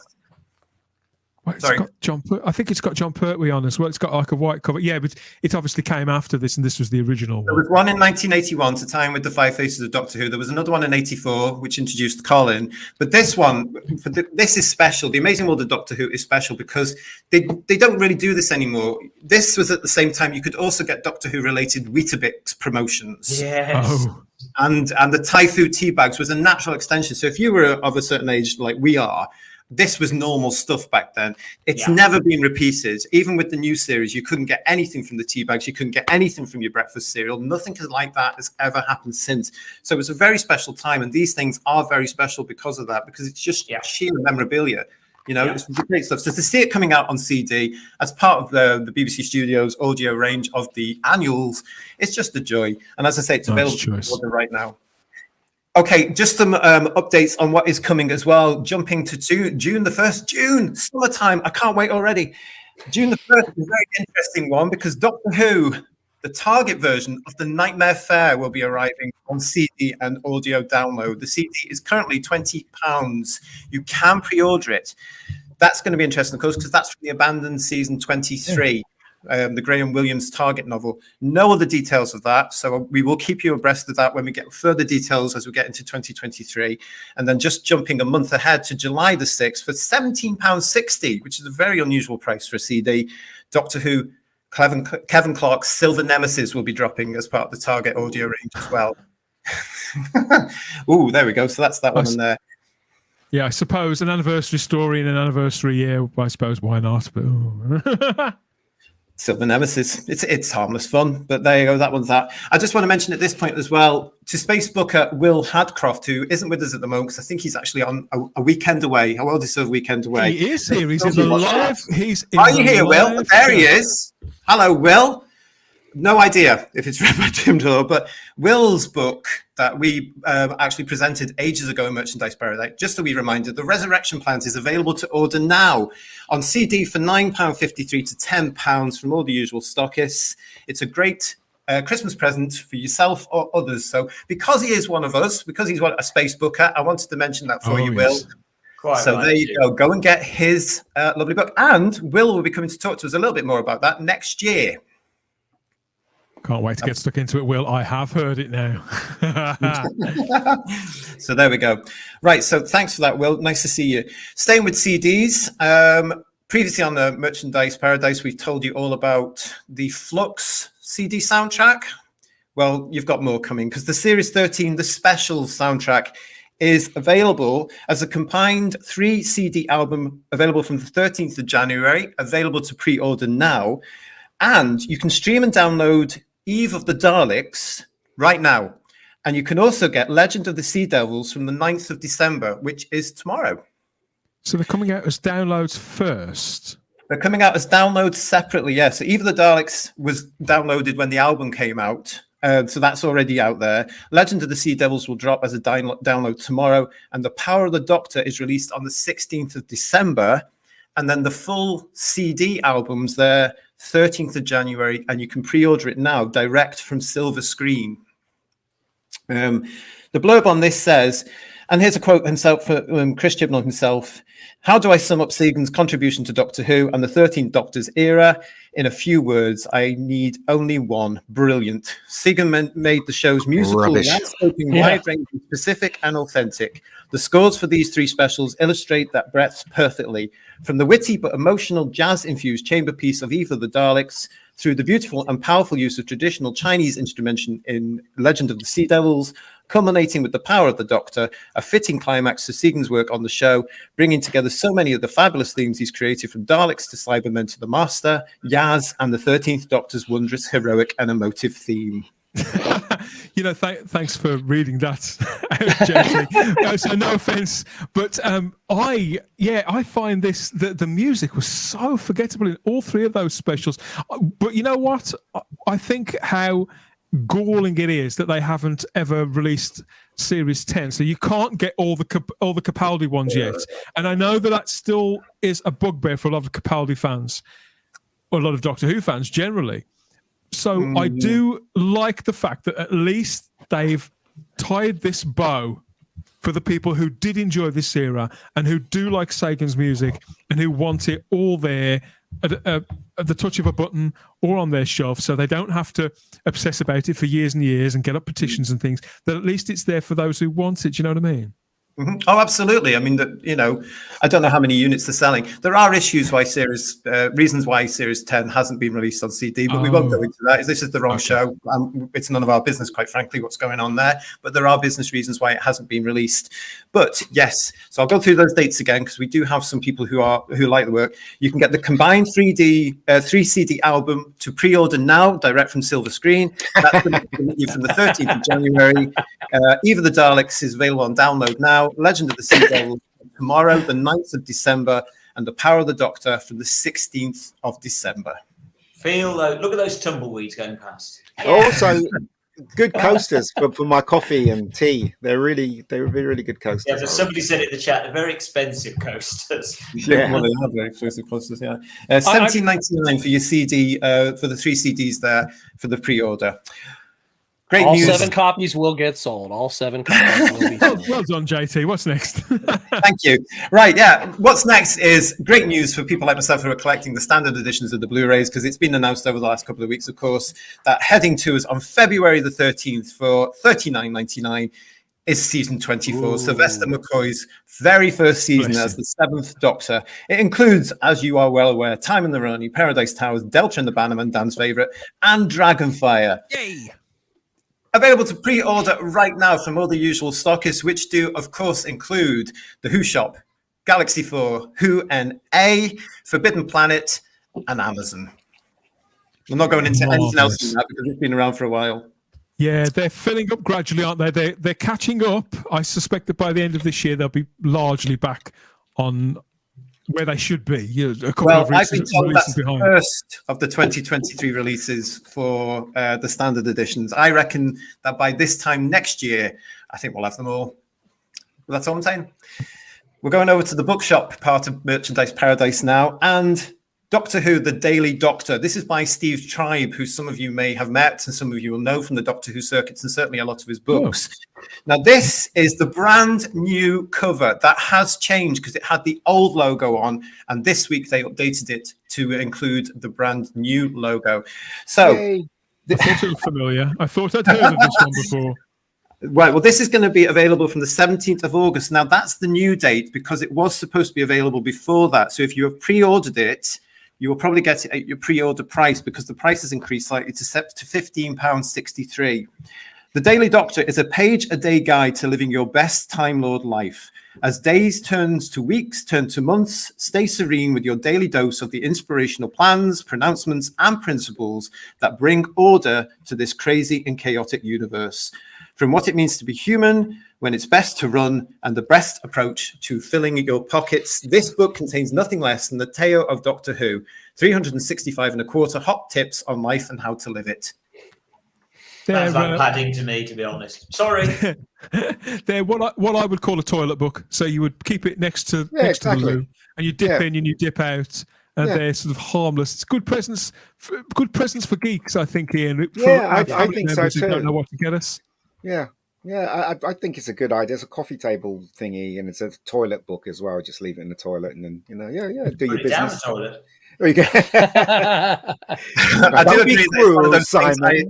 I do agree. It's one of those books I expect to get from somebody that thinks, "Oh, it's got Doctor Who on." Yeah, we'll get it for JT. It's so that's a market. Yeah, there's a market for it. We'll find out. Staying with books, we're going to look at this one now. The re-release of Drama and Delight, The Life and Legacy of Verity Lambert. This is coming out on a limited edition release on January the 11th. It's available to pre-order now from 10acrefilms.co.uk. The blurb on this says, for 5 decades, the name Verity Lambert appeared on the end credits of many of Britain's most celebrated and talked about television dramas, among them Adam Adamant Lives, Budgie, The Naked Civil Servant, Minder, Edward and Mrs. Simpson, El Dorado, Jonathan Creek, and of course, she was the very first producer of her very own Doctor Who, which she nurtured through its formative years at a time when there were few women in positions of power in the television industry. Later, she worked within the troubled British film business and became a pioneering independent producer, founding her own hugely successful company, Cinema Verity. But who was the woman behind all these triumphs, and what was the price she paid to achieve them? It is a re-release because it always sells out. So if you're looking for this, they do quite limited runs, don't they? And they sell them out, and they do it again a few months or a couple of years later. Absolutely. And it's going to be available again. You can pre-order it, as I say, right now from 10acrefilms.co.uk. Is it the same cover? Because yes. That's a brilliant cover. I love it. Yeah, it's a straightforward reprint. I don't actually have the price on that one. It will be on the website by now. When a third of this, don't they? 10 Acre books. Yeah, but it's January the 11th. So if you pre-order it now, you'll get it around about late January, early February, postal strikes permitting. We're going to visit something now that we mentioned on the last Merchandise Paradise, but we've actually now received the cover for Doctor Who Rebellion on Treasure Island. This has also moved. This was in the last show. I said it was going to be released in March. They have now put this back to June the 20th or 22nd in 2023. So either of those dates there. So it's going to be £8.27. Summoned to 1700s Plymouth, the Doctor and Clara must investigate a mystery thievery from the crown of King George. Their travels take them to a remote island, but as the secrets of the theft are unearthed, the Doctor discovers something far more sinister. The spectre of a terrible intellect is afoot. Thankfully, the Doctor and Clara won't be alone. A pirate called Long John Silver, a runaway called Janie, and Professor called River Song are all along for the ride. Oh. So they have to release a bit more of the detail of that. But I quite like that cover. I think it's sweet. It's lovely. All of the covers to this range of titles that they've put out with this kind of penguin puffin style, they're all really nice, all really evocative. They really are, and they're going to look good in kids' libraries as well. And because they've got that, we've had Robin Hood, and now we've got Treasure Island, and what was the other one we had? Oh, the Legend of Camelot. Because I'm going to try one of these over Christmas. I've actually put the Camelot one on my Christmas list. Oh, great! So I'm going to see if it's any. Yes, that's what. If people want to know, I'll happily report back what they're actually like. Because I actually thought the concept of classic stories mixed with the Doctor was a good idea. So I'm going to try it over Christmas and see what the Camelot one's like. That's great, Charlotte, because when I got this cover through yesterday or whenever it was, I thought to myself, actually, this isn't quite a nice idea, these three. There's another couple due, I believe. So I might actually invest in them myself for something a little bit different. Yeah, that's what I thought. I think it's a nice little niche idea. So I'm going to see what it's like. Yep. So that's the update on that one for you. The cover and the new release date, June the 22nd. Just a quick mention now for a Doctor Who fanzine, because we don't really touch on Doctor Who fanzines. Warp issue 5 is going to be available. There are 2 covers available to this from the team with Gareth and all his team down there in Manchester. You can get this to pre-order right now at www.warp.co.uk. If you haven't seen this from the team, it's actually a proper little fanzine. They've based it. Say, to call it a fanzine is selling it short. I've got every issue of this. Have you got every issue? A lot of the time they review and tribute to the Doctor Who monthly and Doctor Who magazine comic strips and the stories and people that worked on those. There's a lot of interviews in there. There's some great original stuff in there as well. They worked really hard on it. So I just thought, let's put that in. 2 options on the covers, as you can see there. So go for which one you like. Warp.co.uk. Yeah, I've got all copies of Warp, and it is a brilliant fanzine. Very generous page count, isn't it, Simon? Oh my goodness, they're like books. They are not like, it's not like a magazine at all. It is like a book. They're fantastic. I've also found out this week, apparently there is a new book coming out called The Fanzine Book by Alistair McGowan. And I'm going to be in it because I did a fanzine back in the 80s. And you did, didn't you? Yeah, that's great. Yes. So we're going to have to report on that at some point. Yeah, we'll have to bring that one in. Great. So, again, just a quick update for you as well, and a bit nod to a book that we have actually talked about before on the show, and this is Doctor Who and the Daleks, the official story of the films. It is now available, and if you have pre-ordered it, it should be with you quite soon. Look how gorgeous this is. There's a bit of spot varnish going on, JT. Oh. It's actually raised text. Ooh. All over, even on the spine, that's raised. Yeah, and on the back, embossed, we call it in the trade. Oh, thank you. Right, so that's good. But look at that. This was a lot bigger than I thought it was going to be when it arrived, and it's a proper coffee table book. And I want to show you some of the details of the inside, if I may, because there's some pictures in here I've never seen before, and it is absolutely gorgeous. Oh wow! The content of this. I mean, the layout is brilliant. It looks fantastic. There's a favorite bit of mine because it's all about some of the merchandise there. Look at that. Yeah. Looking gorgeous. And honest to goodness, if you haven't got this. He leaves no stone unturned, all his books. Oh, wow. Look, I've never seen that photo on the right. No. I mean, it's amazing what they've come up with in this. There's so much.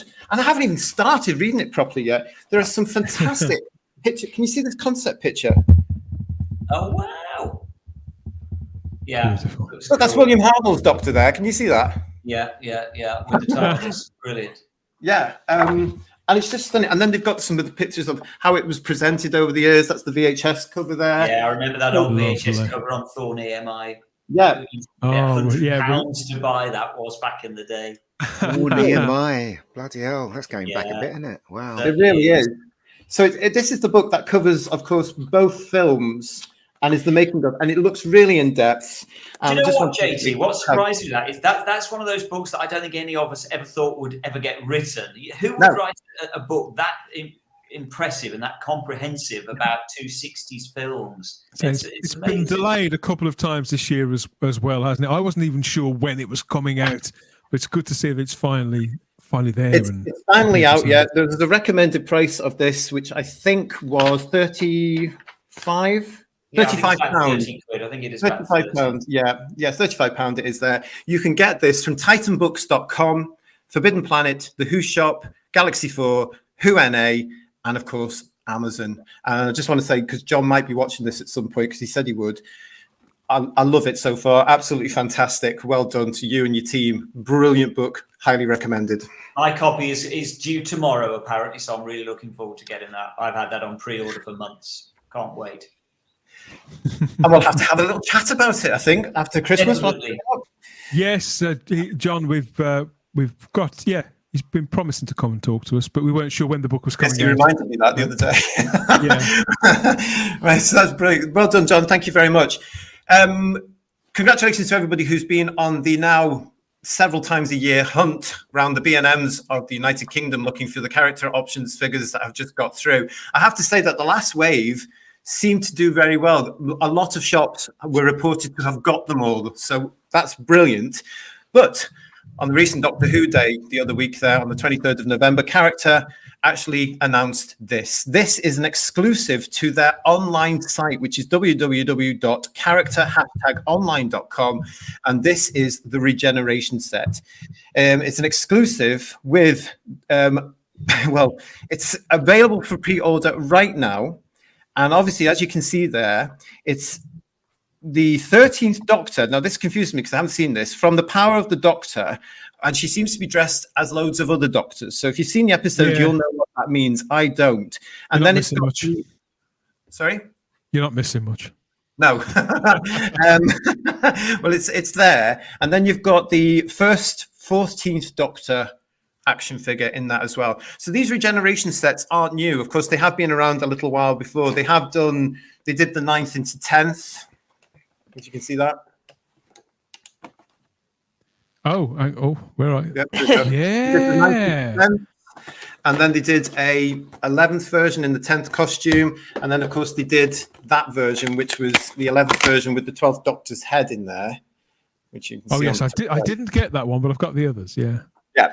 So it's not a new set, a new idea by any means. But if you are looking for that one to finish your collection, it's quite a nice presentation box. Don't panic, though, because I've been told on good authority there are still 3,250 of them left. I wonder why. That's all I'll say. If you want them, character-online.com, you can get it there. Okay, so go and get one of those if you want one of those, and you will get it late January, early February. I mean, when I saw this, I thought, I've got to have that. It's the first figure, maybe the only figure of the 14th Doctor. And then I thought, do I really want to lumber myself with that other piece of plastic just for a nice box and something for the 60th anniversary? There might be another 14th Doctor figure. Who knows? Yeah, who knows? I mean, that one doesn't look like David Tennant to me. It looks more like Michael Sheen. Yeah, it doesn't look like him at all. It is strange up close, isn't it, Ian? Yeah, it doesn't look like him at all. I mean, why bring something out like this anyway? Come on, you know. What I mean? And his hair is not. It's like they've taken a GI Joe model and just gave him that close because he's got that quiff, isn't he? You'd think that'd be prominent, but it's not. Anyway. Well, as I say, there's quite a lot of them there, and if you pre-order it now, you will get it at the end of January and the beginning of February from Character Options Direct.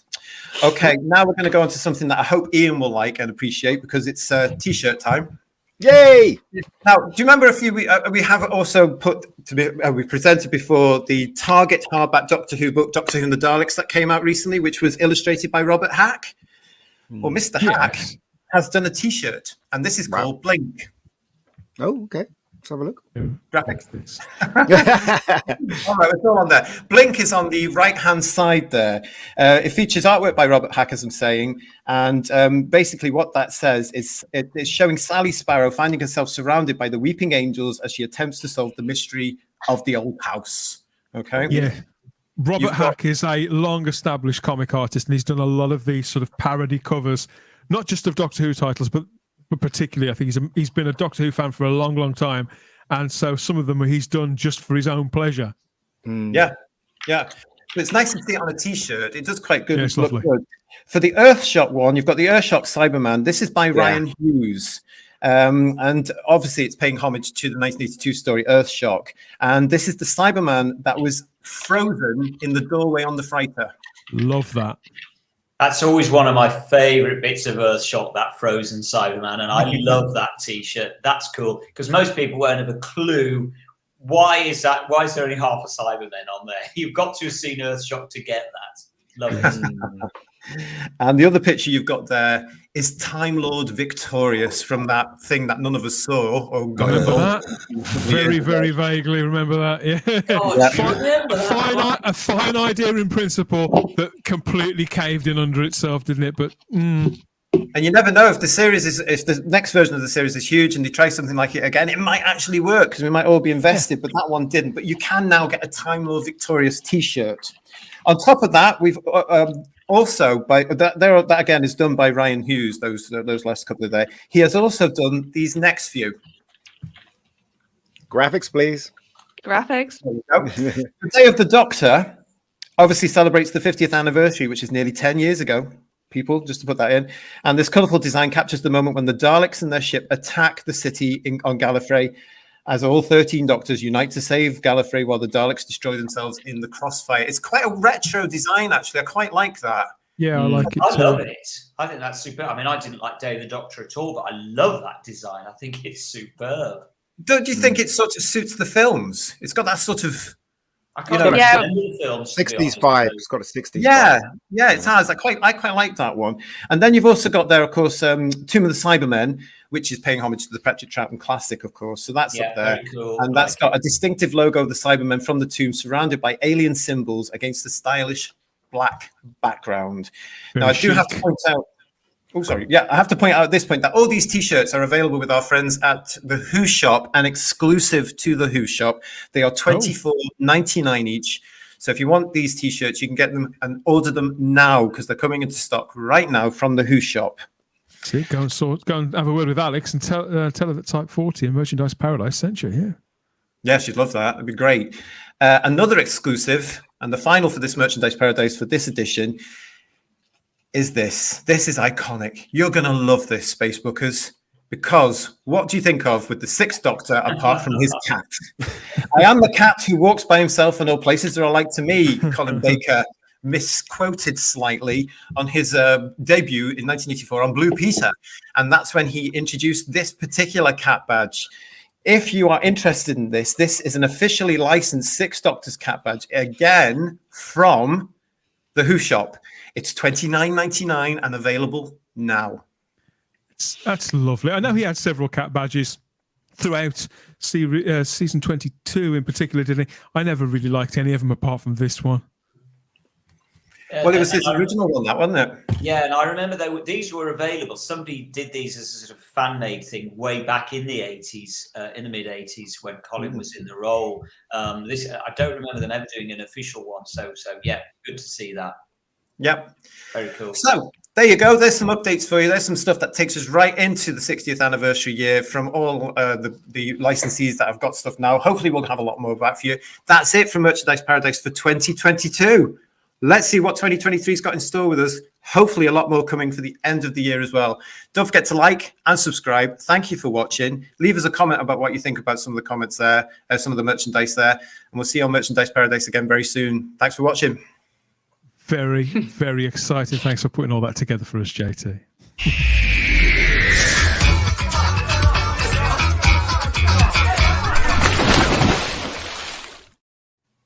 All these fun and games, and still so much to get stuck into too.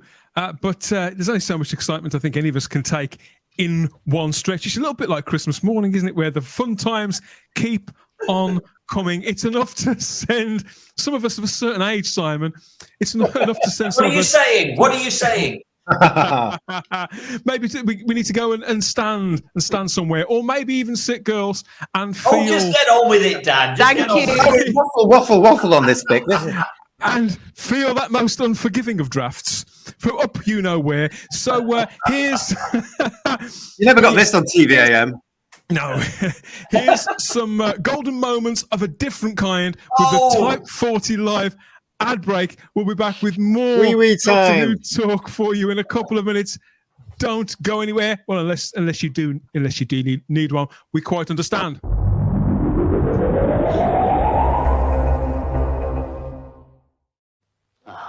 With bread pale ale, I'd know it anyway. Lively bouquet. All right, is it? All right. This is not one of your light ale ordinaire, you know. I fancy I detect the Kent countryside. Tickle your palate with an olive bird. Don't think I like him, Fred. You've got no class, have you, Bert? With bread pale ale. Light ale with a bit more class. This man has just been to the dentist. He's brushing his teeth the way his dentist advised. For this he needs a good toothbrush, so he chose the Oral-B Plus. Scientifically designed to be gentle on gums, yet tough enough to remove plaque effectively. People who care about their teeth and gums use Oral-B Plus. The country manor. The delightful taste. The dressing room. The early flight, the chilled country manor. The bathroom. The refreshing country manor. The husband. The door. The Dickens. The butler. The cool country manor. The end. Country manor. So light, so subtle, so buy some. With his familiar pint of scald, Trevor looks like a normal scholar, but he is in fact a hyper-intelligent mega-being from a distant galaxy, which means he can score 180 at darts. With his eyes closed. Beat the Space Invaders at their own game. Oh no, it's Trevor. He can even transmit telepathic commands. 2 pints of scald. Naturally, Skoll can't turn you into a hyper-intelligent mega-being with superpowers. But when you know lager, you're a scholar.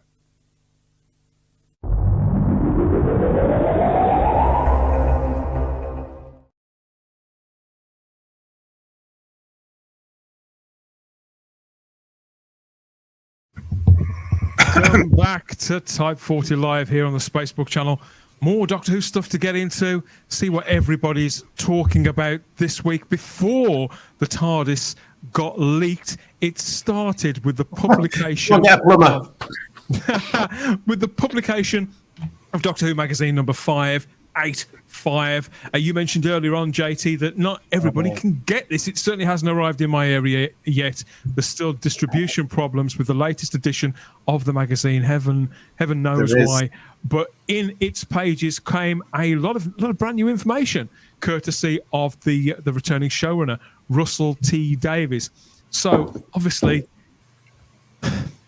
as is always the case with this, and I do again, just like Bad Wolf and their leak, I do feel for Panini that whenever a new issue of the magazine arrives with the subscribers that morning, they are straight on Twitter to boil down all the juicy stuff for everybody else and to get it retweeting. You know, it's bound to affect their sales, but lots of information is out there already. So let's get into it. There is this sort of thing of wanting to be first with news, isn't there? It's like the TARDIS leak, you know, and all this sort of stuff, and it's just bizarre. That's social media for you, I guess, but it is weird. It was the same back in our day, the 80s, JT, when you think about it. Everybody was always eager to get the news out there, to be the first ones. DWB, remember, they were just so eager to get news out there. Yeah, they were, yeah. Anyway, what's in it, Dan? What's in the monthly, though, didn't it? It confirms. Russell T Davies has got this column in there, which is the sort of from the desk of the showrunner, and it's just like his old column, which Scott Hancock is writing at the moment. Production notes. It's very, very similar to that, and it's written in a very sort of jovial and very friendly way. And he just gently drops out little nuggets about what's to come. Now, obviously, following these specials that we're going to get, Scott, so there's going to be 3 of these specials that star David Tennant as the 14th Doctor, and then that leads into a Christmas episode with Ncuti Gatwa, and then we get the £100 million, good God, 14th series of Doctor Who. That's coming in 2024. But we've had first confirmation with this issue of Doctor Who magazine that series 14 of Doctor Who will be 8 episodes long. We did speculate about this. Was it going to be 10? I think it's always even numbers. So was it going to be 12, 10, or 8, Charlotte? That's where we were sort of gravitating. Which one of those? Obviously, we were hoping for the greater amount, the more the merrier. We want as much Doctor Who as we can possibly get, particularly after this sort of lean period. But yeah, the figure is 8 new episodes. So when you first heard this, what were your first thoughts?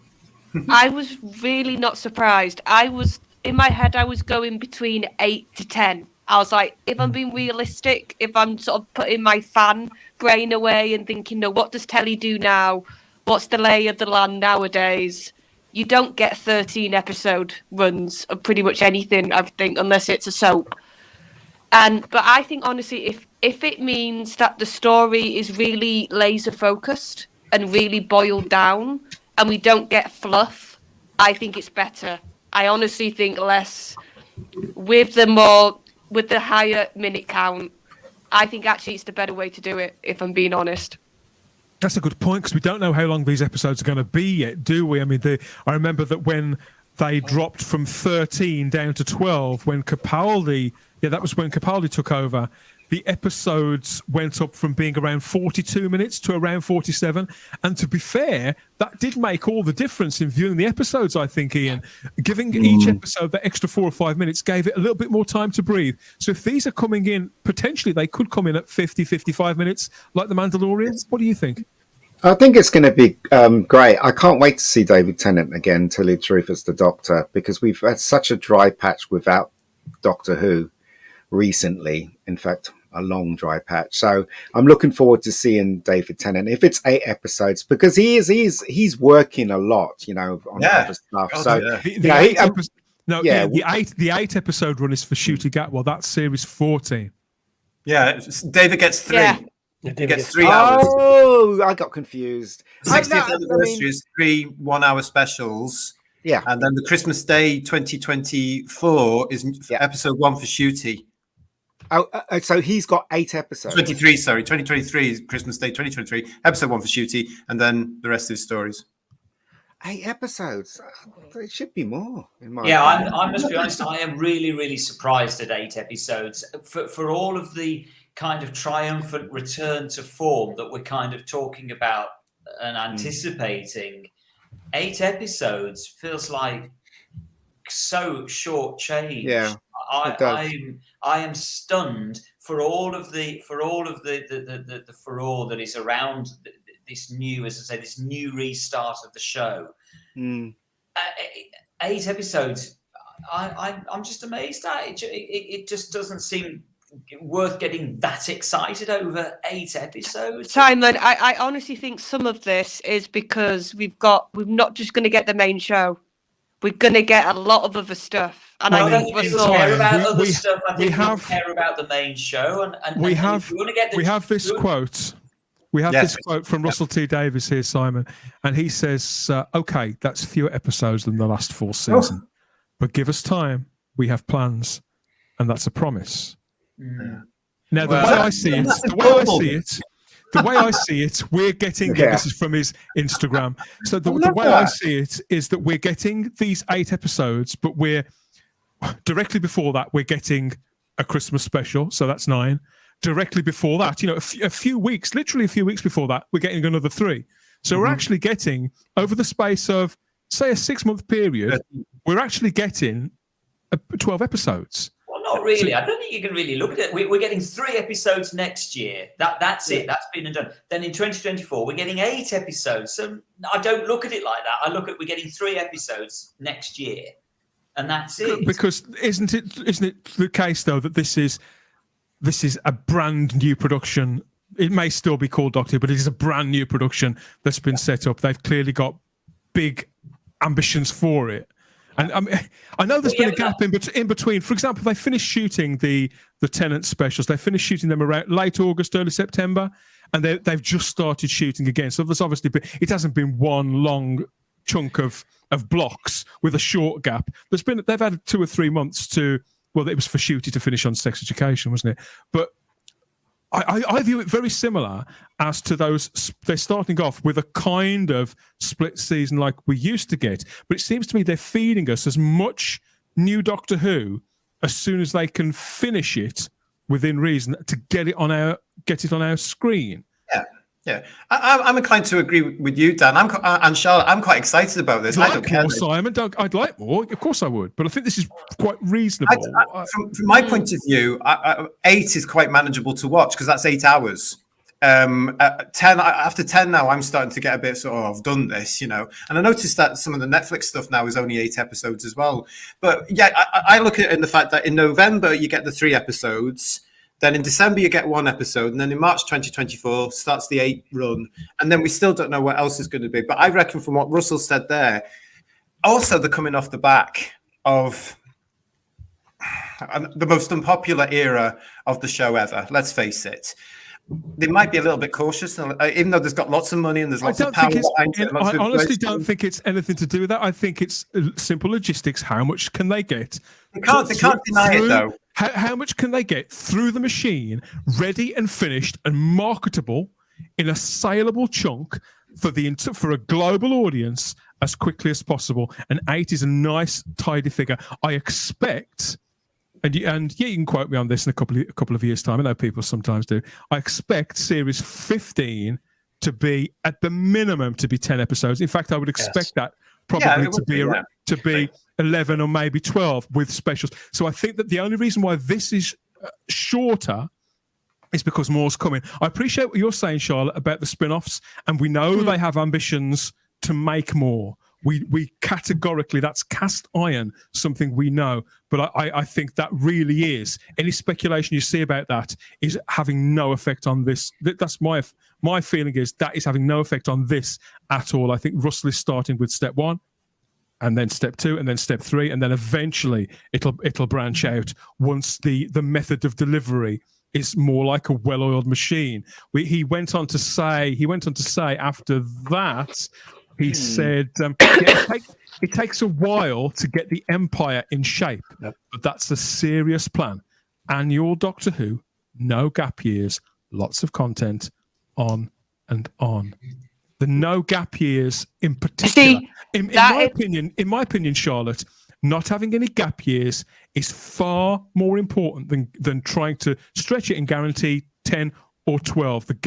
Having gap years in Doctor Who this last 10 years has really harmed its general appeal with the British public. I think they need it, ideally, to begin a brand new series at the same time every year, just like they did in the 70s, Simon, when we remember a new season started. That's what I was trying to say. They'll be aware, Dan, of what's just gone on. But from Ian and Simon's point of view as well, I mean, we all know that if they wanted to do 10 or more from now, when they've started filming this week, it's actually feasible. If you're broadcasting in 2024, you could get it all in the can. So it is part of a bigger plan, whatever that plan is. But get the public back, get us all back through those 12 episodes, as it will be from November. Huge marketing campaign around it. I do see some people in sort of mild hysterics, and I'm disappointed too. Of course I am. It's less than 10. Of course I'm a little disappointed, but I do sort of understand. I think if this is a brand new show, and it technically is a brand new production, I probably would expect this, just like you said, Charlotte. Yeah, and I think also that comment is the most direct sort of burn or sort of, I don't want to say what word I'm trying to think of. Like, that is Russell, without saying it, saying, we're not going to do what Chibnall did. We're not going to make the show disappear for a year or even longer, because he knows out of public mind, out of public conscious is death for this show, and he knows that can't happen again. Do you know what, guys? Ian, he's not minced. This is what you'll appreciate. Is there's no florid language here. There's no vagueness to this at all. Yeah, he's not mincing words at all, is he? But how do you feel about this? If I may, I think you're right, because I've just literally checked out how many episodes new stuff is now, and it seems the number is 10. 10 episodes. I mean, I was just looking on Netflix. I even look at the old shows, obviously, like Friends went on forever and stuff like that. Yeah. But the new, those were 23, 24 episodes. Yeah. So the new one are 10 episodes, right? So I think you're right, Dan, that in that 10 episodes, they gave him more than 10. So they gave him the 3 David Tennant things, because let's face it, they're all doing it, shooting it, and then they're doing shooty stuff. Then they're giving them the Christmas special. Then they're giving them 8. That's more than 10. So maybe they've outsold their quota. Do you know what I mean? Yeah, because it doesn't matter where you look at it. That's a chunk from Doctor Who. Yeah. That is a chunk. So he's lucky to get that many. So doing 8, I reckon, makes sense. Basically. I mean, if you look at, I believe that Wednesday's just dropped on Netflix. I believe that's 8 episodes. I haven't watched it yet. And then they did that. What was the Neil Gaiman one? The Sandman. How many episodes was that, Spacebookers? Was that 8 or was it 10? I think that was 10. I could be wrong. It's been a while since I watched it's 10. It's 10. I think 10's they do tend to when they grow their audience, JT, they tend to build up, don't they? So not all of them. Some of them do stay at a set number, but a great deal of them, like The Mandalorian, I think that started with 8, and then season 2 was 10. Maybe don't quote me on that, everybody, but I know plenty of shows do that. Sandman was 11 episodes, by the way. Well, I was going to say Sandman did its 10 episode run. I've just 11 episodes.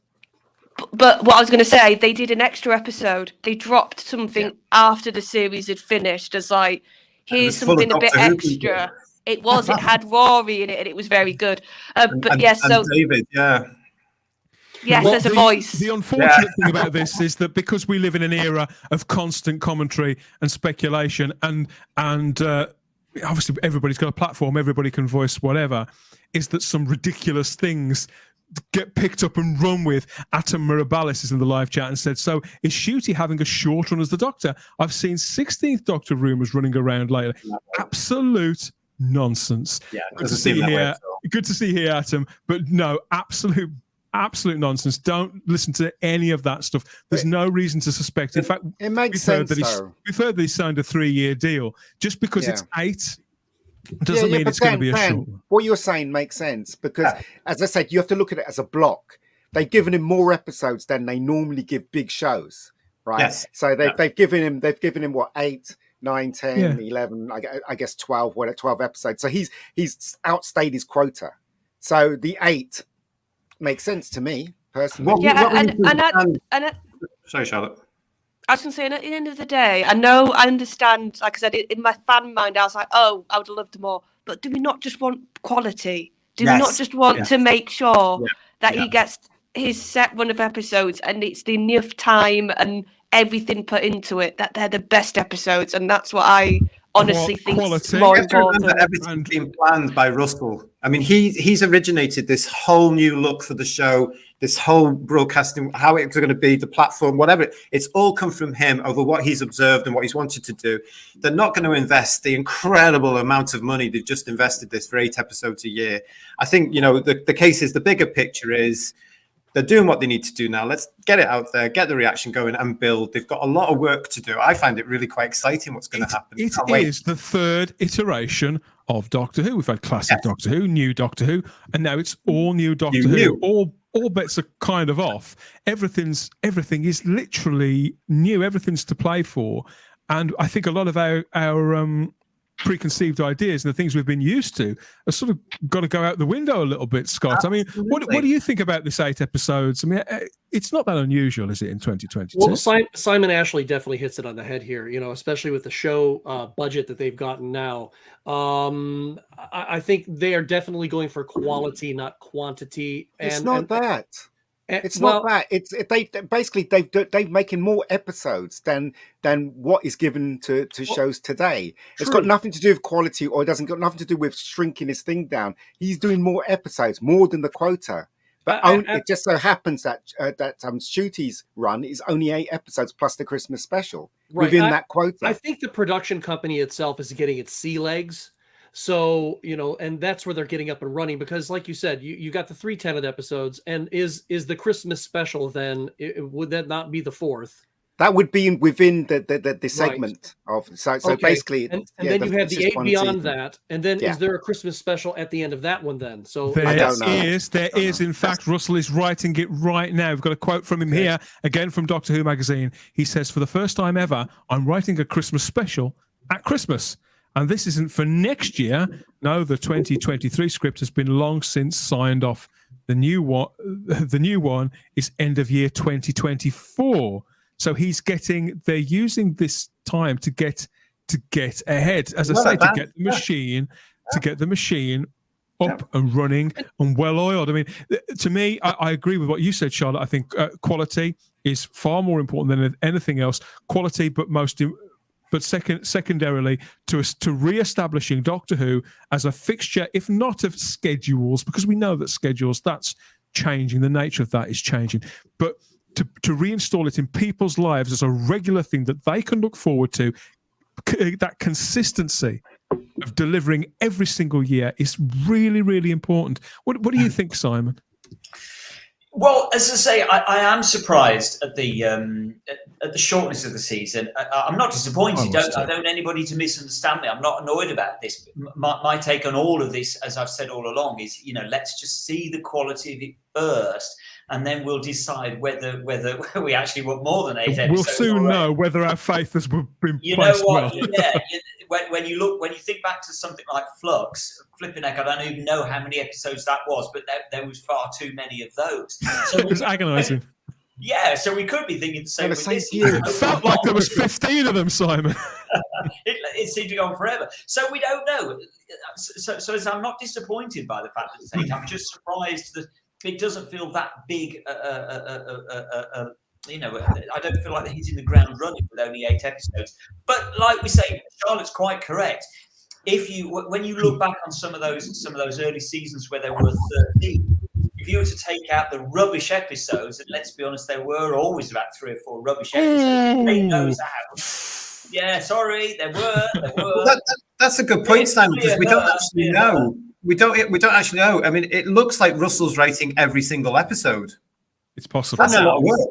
That's a lot of work. He's done the 3 Tennant specials, Ncuti's first one, and then this first series, and now the 2024 Christmas special. So that's a lot of work for one man, and it looks like he's done every single episode. So the way I look at this is he's treated it like he's done It's a Sin or all this other stuff, and he's just written it all. If he has written all 8 of them, then it's even more understandable that there's just these 8 to begin with. I'm not going to believe that it is just him for the time being, because we know so little. So why would they announce the writers? It's just a sense. I'm not saying he has. It's a sense of guessing, because it's all about him. I don't prefer either one or the other. I would assume if a writer like Russell is writing all 8, it's either because that was a kind of soft condition to setting up the show again, or simply he has one effing good idea that he needs to maybe get create out the stories. Maybe he's created the stories down and he's let other writers write the stories. He did that originally, didn't he? That's the showrunner. Let's see what people say in the live chat. I need to go, folks. Thanks, Charlotte. Thank you for joining us, Charlotte. I'm so glad you're feeling better. We'll see you next week for the Christmas one. See you next week. Get a good night's sleep. Rest your voice. Thank God she's gone. What a bloody troublemaker. Exactly. Aidan says, I feel the comparison to how long other shows are these days is irrelevant. I don't care that his Dark Materials has 8 episodes. That's telling one long story. Doctor Who is a new adventure every 1 or 2 episodes. But surely, Aidan. But surely, though, Aidan, it's not irrelevant, because this is a current TV show. These are its contemporaries. The conditions and budget will be comparable to those other shows, and those are the logistics behind getting the stuff to our screen, in my view. So that's what I was going to add in. I don't think it's irrelevant. Sorry, Scott, carry on. Sorry. That's what I was going to say earlier. I was going to add in that because of the budget, I think you're going to have and they will probably be longer episodes, like you said, Dan, like The Mandalorian, but you're going to have that. You're going to have a more movie-like quality to them, as opposed to, because one of the worst episodes I remember, from my opinion, what was that one where you had those guys and they were looking for Doctor Who, and then the girl turns into a piece of sidewalk? I can't remember the name. Oh, that way. Love and Monsters. Yes. I despised most of that episode. Yeah, I didn't like that either. So if we get less of that, and I'm not trying to just throw quality in there, I think that there's going to be a lot more movie making as opposed to TV making going on, just because that budget's going to be monstrous. But again, I mean, Russell has gone on record saying he's not going to repeat himself. He is older now, with respect. He's learned a lot more about his industry. He's incredibly powerful over here within the industry. You mentioned the schedules, Dan. I can guarantee you the schedules will revolve around Russell. We know this is going to be 7 o'clock on a Saturday night, for example, an hour every week. It's going to be around what he wants the show to be. That's all done and dusted. I can guarantee you Disney Plus will want more than 8 episodes a year. Again, right, I just want to explain this, right? So when they're going to make Doctor Who, and Russell T goes to him and they say, how many episodes do you want to make? Russell T's like, I want to make 10 like everybody else. But no, wait a moment, I want to make 12, because what I want to do within that bracket, I want to have the David Tennant 3 episodes. Yeah. Then within that bracket, I want to have a Christmas special, and within that bracket, I want the rest to be the episodes of Ncuti. I think that's the way it works. Yeah. It's not separate to the 3 bits. So It's I all sincerely stuck don't know, together. but that's what what I I think. would. That's what I would probably do. I mean, I've never, Yeah, never that's done. what I think. Because of money, it has to work that way because of money, right? But he's lucky he's got 2 more episodes more than shows that are coming out now because it always stops at 8. So, you know, we're lucky. We're going to get more Doctor Who. What's there to complain about? Do you know what I mean? The Doctor's also it would not surprise me to see the Doctor pop up in a couple of these other spin-offs as well. So in a way, you're getting more Doctor Who that way. Yeah. And I mean, you know, so Shooty's going to be a busy man. So as will Russell be. So Well, here's hoping he keeps his shirt on. Tony L says, "I love and monsters." Plenty of people really love that story. I do understand, but no, it's not really for me. That I have to admit. Simon Ashley asks, "So how many episodes do you think there should be then?" I personally think there should be as many as they can 10, feasibly make. But exactly. As many as it takes to tell the story. That's all you need. 10, it seems to be the number that every new show now is doing. Even Tulsa King is 10 episodes. You know what I mean? Yeah. So I think it's 10. It's going to be 10 the next one. When you look at the original run, when they came back, they started in March here in the UK, and it was 13 weeks. That took you into the early summer holidays. And that's when people started to drift away from watching the show. So I would go for 10. So it's all there. I know you'll be able to get it on iPlayer and Disney Plus and stuff like this, but there's still the family appeal to this show about sitting down. That's one of the things they'll want. They'll want people to sit back down live and watch this thing on a Saturday night to actually get people back together and support it. But if you're going to go into the early summer months, you know, it's a bit like, oh, we want to go out now, you know. No, I hadn't thought of that either. I haven't seen the ratings for those seasons for quite a while, but they mean nothing now because they don't. It's all changed since. It was always the overnight. I suppose though, JT, in relative terms, people's behaviour is still the same. We all get complacent. I think the only one that really peaked and really hit high was Doomsday. And that was in the summer months, of course. That was in June, wasn't it? Something like that. But they were trailing off a little bit there. This is why Moffat decided that he wanted to do these or take it back to the end of the year, which was a disastrous move. Like I said before, that's Strictly Come Dancing time, not Doctor Who's time anymore. And then he started introducing the gap years as well. But you know, I think 10 would fit in between March and just before. We're all thinking, oh, it's nice again now. Let's go out. You know. Yeah, it needs to be as away from Strictly as possible. Aiden's got back to us there, Ian, and says, "Oh, believe me, I'm using his Dark Materials more of an expectation of how Bad Wolf are doing Doctor Who than Russell T Davies' first era, and I'd love them to make it as good as they did his Dark Materials. It's just that 8 episodes leaves little for 2 parts. It's not 8 episodes though. You have to understand that it's not. It's 12.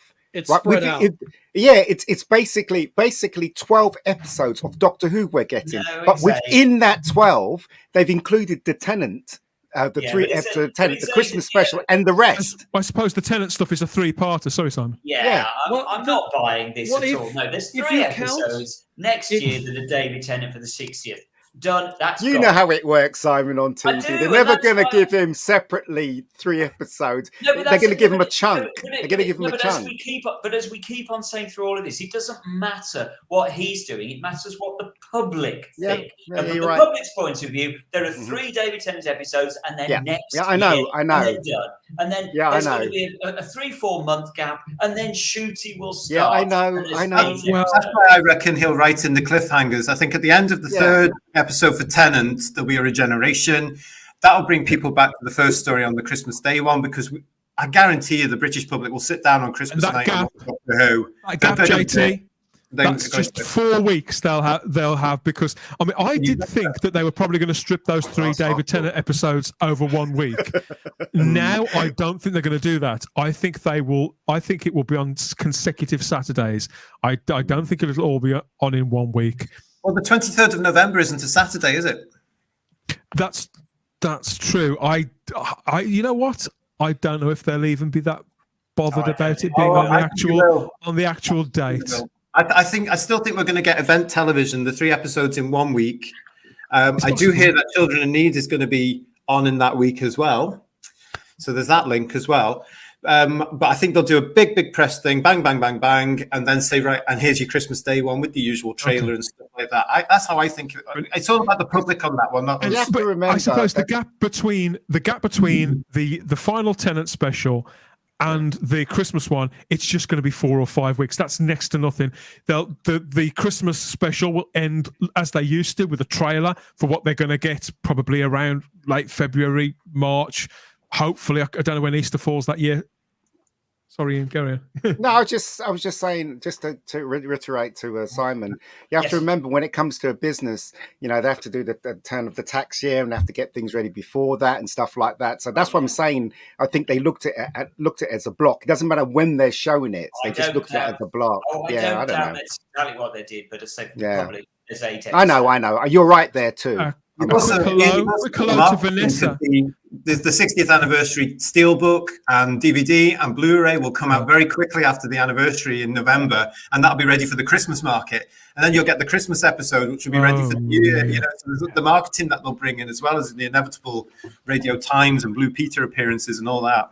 Quick hello to Vanessa Law in the live chat. She's obviously back. I don't know if she's still on the phone or what, but she says Russell T Davies writes great drama. Hopefully there won't be any farting aliens. Are you joking? I want those farting aliens. No. The better. It doesn't matter, right? As long as Russell T enthralls us, makes us love Doctor Who again, that's all I care about. I don't care about anything else. If he fails in the first 3 episodes, I'm gone. So I don't think he will. I think the power of his writing with Tennant and Tate, I think that's quite exciting again. And those two, we know they're dynamic and we know they get on so well. That's going to carry the story. I don't think he's going to mess up a 60th anniversary. I hope, but I don't think. Fingers crossed. Well, Ian, there are a lot of people who have the same attitude as you, and I'm one of them. Now, I know, like Gary from Nerdrotic, he's done. Now he might go. He said he's going to watch when Tennant is back, and he may not review, but that doesn't mean that he's going to come back and watch for good. But if Russell convinces him, you never know. I mean, even the hardest heart can be melted. Yes. To be honest, I don't think Russell's going to care too much about fans like that. I mean, the big priority is to get the British public back supporting it, and then us really as well. It's a big ask he's got. I mean, the show has alienated the British public here, whether people want to admit it or not. Without the British public, there's no show anywhere in the world. Absolutely. We got a taster. I know it's very difficult. I mean, and it's the same with us. It works the same way in reverse. It's difficult for people over the other side of Atlantic to really. They may hear, but until you see it, the connection between the British public and this show is so unique. And I thought perhaps it's gone away permanently this time. Even I did wonder that. And then at the end of Power of the Doctor, not so much then. It was more when it went onto YouTube, when the word got out that when David Tennant came back to this show, it immediately, just as Simon said, he told me it would happen. It immediately sort of jump started. It was like seeing it get revived in the emergency room. Jolted the public connection to the show back to life, and people that was just one scene. People were talking about it again. And that connection is slowly, very slowly being rebuilt. And I think this is where it's going. I think anything's possible, but that is absolutely where it needs to start. So any of us talking about this on podcasts, YouTube, blogs, we are, if not, never mind secondary, we may even be tertiary. We're part of the audience, absolutely. And of course we're of value, but getting that audience to care again and to carry on caring for longer than a day. But I wouldn't underestimate the American fan base. I'm not at all. That very much has its place. It's not about underestimating the American or any it's like dominoes. It has to go like dominoes and one after another. Yeah, it's not about underestimating the American or any other foreign fan base. But the fact is, without the British public, they don't have a show. This isn't a Warner Brothers show where they commission so many episodes or whatever, and then they put it out because they know they've got a tailored cult audience. It's not a Warner Brothers show. This is a British legend, and you have to have your British public watching this. And if there's no support from the British public, as we have seen over the last few years, I mean, Doctor Who was that close to coming off the air that close. And in a sense, Russell's timing saved it, you know, and that brilliant game of chances that was played. People are very fixated on that. We've got 3 logos on screen. People are very fixated on the one on the bottom, the Disney one. And I do understand that, but they're not as key to this. I mean, I've seen it reported in the last couple of weeks in particular. It's like, oh, Disney's Doctor Who. Disney's Doctor Who is going to do this. It's not Disney's Doctor Who. It's Bad Wolf's Doctor Who. That's just where it's going to be shown, and Disney better keep their damn hands off, because we Americans, we will come burn down the castle. You'll try. We will do it for the Brits. You can try, mate. I'll be there. It'll be like Frank, at the end of the Frankenstein movie. We will burn it down. Yeah, well, they're aiming for the world though, as well as the British public. As it's so obvious that's what they're doing. They have to, though, Ian, don't they? We've said this before on the show. They have to. They have to make it accessible. The ambitions for it should absolutely be global, but rebuilding that domestic connection is absolutely fundamental. As JT says, it has to keep that Britishness about Doctor Who. If they change that, then it's not really Doctor Who. No, it's not. Get the British public on board. And we saw that in 96, didn't we? That's why part of it failed. But also the big thing as well is that the majority of the merchandise will sell in the UK. Yeah, it will. Because that's Doctor Who's home. We saw it in 2005, 2006, 2007, 2008, the explosion. I mean, I'd never seen so many things. We had the Toys R Us drops, Woolworths drops, Tesco, Sainsbury's. Never seen anything like it in our lives. It was everywhere. And the British public were buying it. They were got into it. That has to happen again. We've got a comment here from Problem Being in the live chat here, Scott, who says Russell T Davies has the fandom sitting on a knife's edge and playing silly buggers now would be a bad idea. I believe that Russell knows this. I think that he's either realised or somebody has told him to pull his neck in from some of the things he was saying publicly earlier in the year. He's got down to work. But more to the point, I think the language that he's using is so direct, so clear. I think as a fan, as somebody who's been around fans, Sarah spent a good 20 minutes with the man a couple of years ago, sat down to chat with him. That would have been before, it was before lockdown. And she said, he's one of us. And she said until she met him and spent time with him, she knew that he was a fan, obviously. But until she actually spent time with him, she didn't realise how much of one of us he is. And I think that was Sarah. I think just like Charlotte said, she talks nonsense. Love you, Sarah. But just like Charlotte, just like Charlotte, I forgot what I was going to say now. Something that Charlotte said about it, about the language that's being used, and about even though they can't, and we've said this before, of course he can't come out and say, look, I'm sorry for what that clown did earlier on. I know it was a shit show, but please stick with me. I'll deliver some good stuff. Honest, he can't say that, but he can be by omission not mention it and say, look, it'll be okay. Just place a bit of faith, and I know how you feel. I'll do my best. I honestly think that's all he's saying. I know how you feel, and I'll do my best for you. Russell will be doing his best impression of Obi-Wan Kenobi going, this is not the Who that you... well, here's hoping. This is the Who you're looking for. Here's hoping. Fingers crossed. I'll keep saying it. This show has to make the money. They've invested a lot of money in this show. They have to get it back, and then some. They shouldn't be looking at how to mess it up. They should be looking at, and I'm sure they are, how do we make this succeed to get that investment back with profit? Well, this is the fight or flight moment. It is so woven, and you've said it brilliantly, JT. It is so woven into British entertainment and the hearts of British people, and it can't not live without the heart of Britain behind it. I mean, to hell with this side of the pond. I mean, we're fans, and there's a lot of people. Well, there's a lot of people who aren't so aware of how British the show is, right? But at the same time, we have adopted it. A lot of us have adopted. I mean, I've been watching it since I was a little kid. I mean, seeing the teeth and the curls. So if it fails now. It's not just Scott. I'll point that out. We've got Australia and we've got New Zealand and we've got the show is the Australian fan base. We have a lot of Australians that have joined us here on the show, and that's fabulous that we know about them. you know, and that they're there because it's been No, around. Matt For yeah, well, Yeah, and Java Bean and Mrs. Java Bean and everybody else that's down in Australia. But that's the point of the show, you know. That audience is there, but it's not just the public and us that will be watching the new show. It's the industry. When Doctor Who came back in 2005, it was the first show on British television to have that next time segment at the very end, which was done deliberately by Russell to make sure people came back because they were genuinely worried that people weren't going to be interested in Doctor Who. So they did that next time thing at the end of each episode to say, this is what's coming next week. Please come back and tune in. Now, within 6 months, every single show on BBC, ITV, Channel 4 was doing that. They copied Russell's format.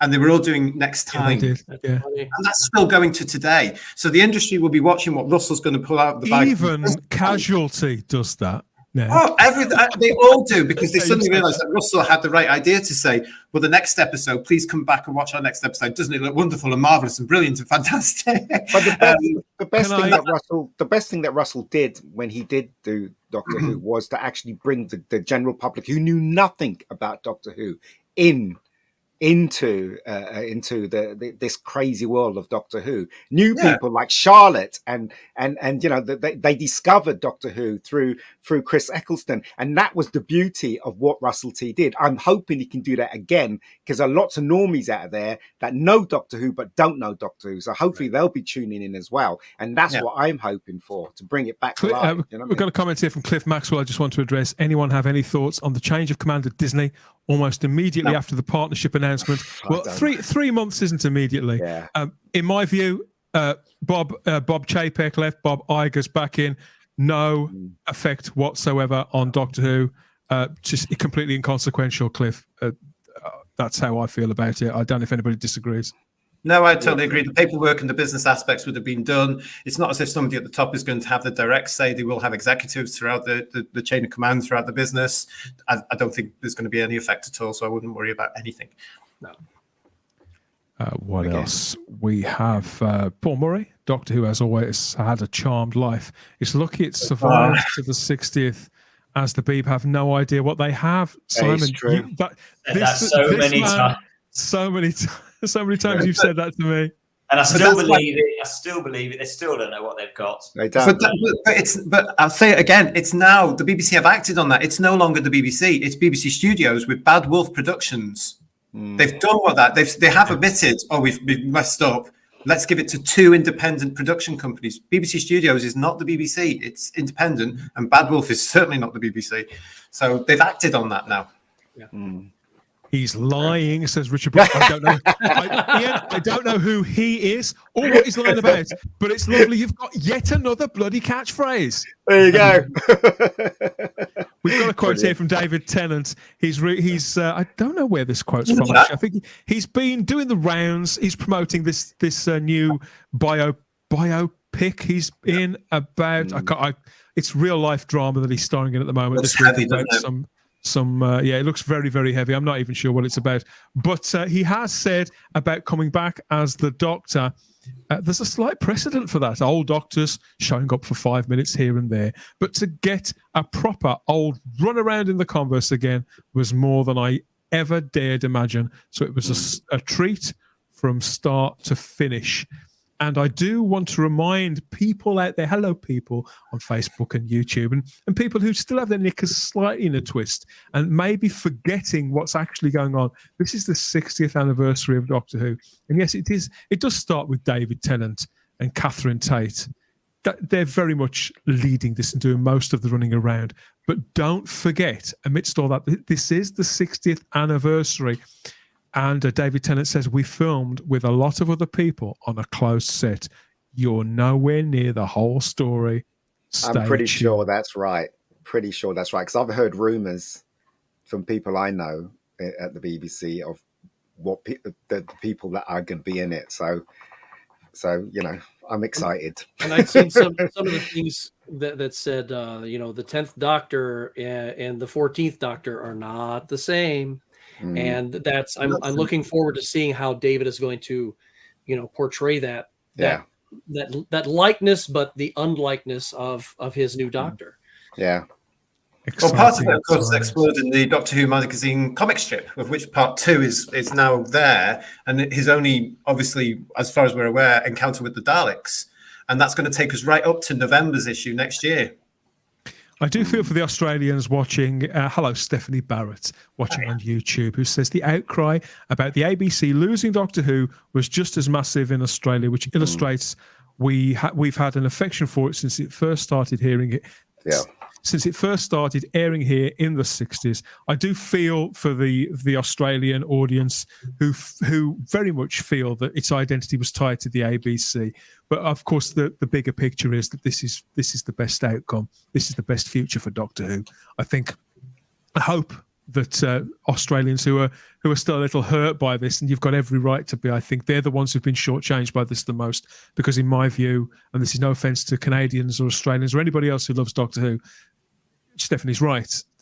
The Australians, it is Doctor Who's second home, really, and I do understand. Can I ask a question, Dan? So, yeah, because it's with Disney, okay. When they've screened the episodes, does it mean to say you can't go to BBC iPlayer to see those episodes? You have to go to Disney. No, it's still on BBC. No, it's still on BBC. That's in the US. In the United Kingdom, the BBC One will still screen all Doctor Who and its spin-offs, right? Or unless it goes to 2 or 3, but the BBC will get that. BBC iPlayer also get all the episodes. Right. It's only out with the UK that Disney Plus come into it. Oh, so it's only beyond our country that Disney Correct. Plus. The BBC own all broadcasting rights as usual. Right. So it goes down. Out with the UK, it's Disney Plus. So you do have to feel sorry for people outside the UK who are now going to have to pay for Disney Plus. To see Disney. That's probably why they. They never have before, and now they're going to have to. It does seem. Well, it's a good move by Disney, isn't it? Let's face it. I mean, they it's a need good move more by to the studios and Bad Wolf as well, because they want Yeah. to go for more of that bigger market. And as you said, Ian, Disney are like a rash. They are. Everywhere, aren't they? They own everything. Darren M's watching. He's got a fantastic Max Headroom icon, and he says, "Violent agreement in action here."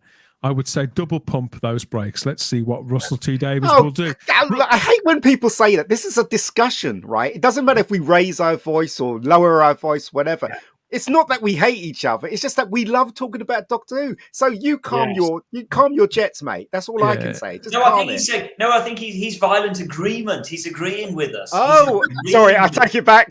Say argument. Sorry, Darren. Problem. You're going to find as fans as well. We will go and pay for this. Ian, you'll love the steel books that'll inevitably come out. You know, we'll probably buy the box set, Simon. You know, if it's any good. If it's any good. Inevitable CDs might come out. You know, all these sort of things. We just and again, it's not just the 3 episodes next year. There are other things planned which we don't know of yet to get us through to that, to raise the profile again. And God knows when that's all going to start. But I suppose we'll find out. Oh, actually, that's Disney just emailing saying they want to take us on.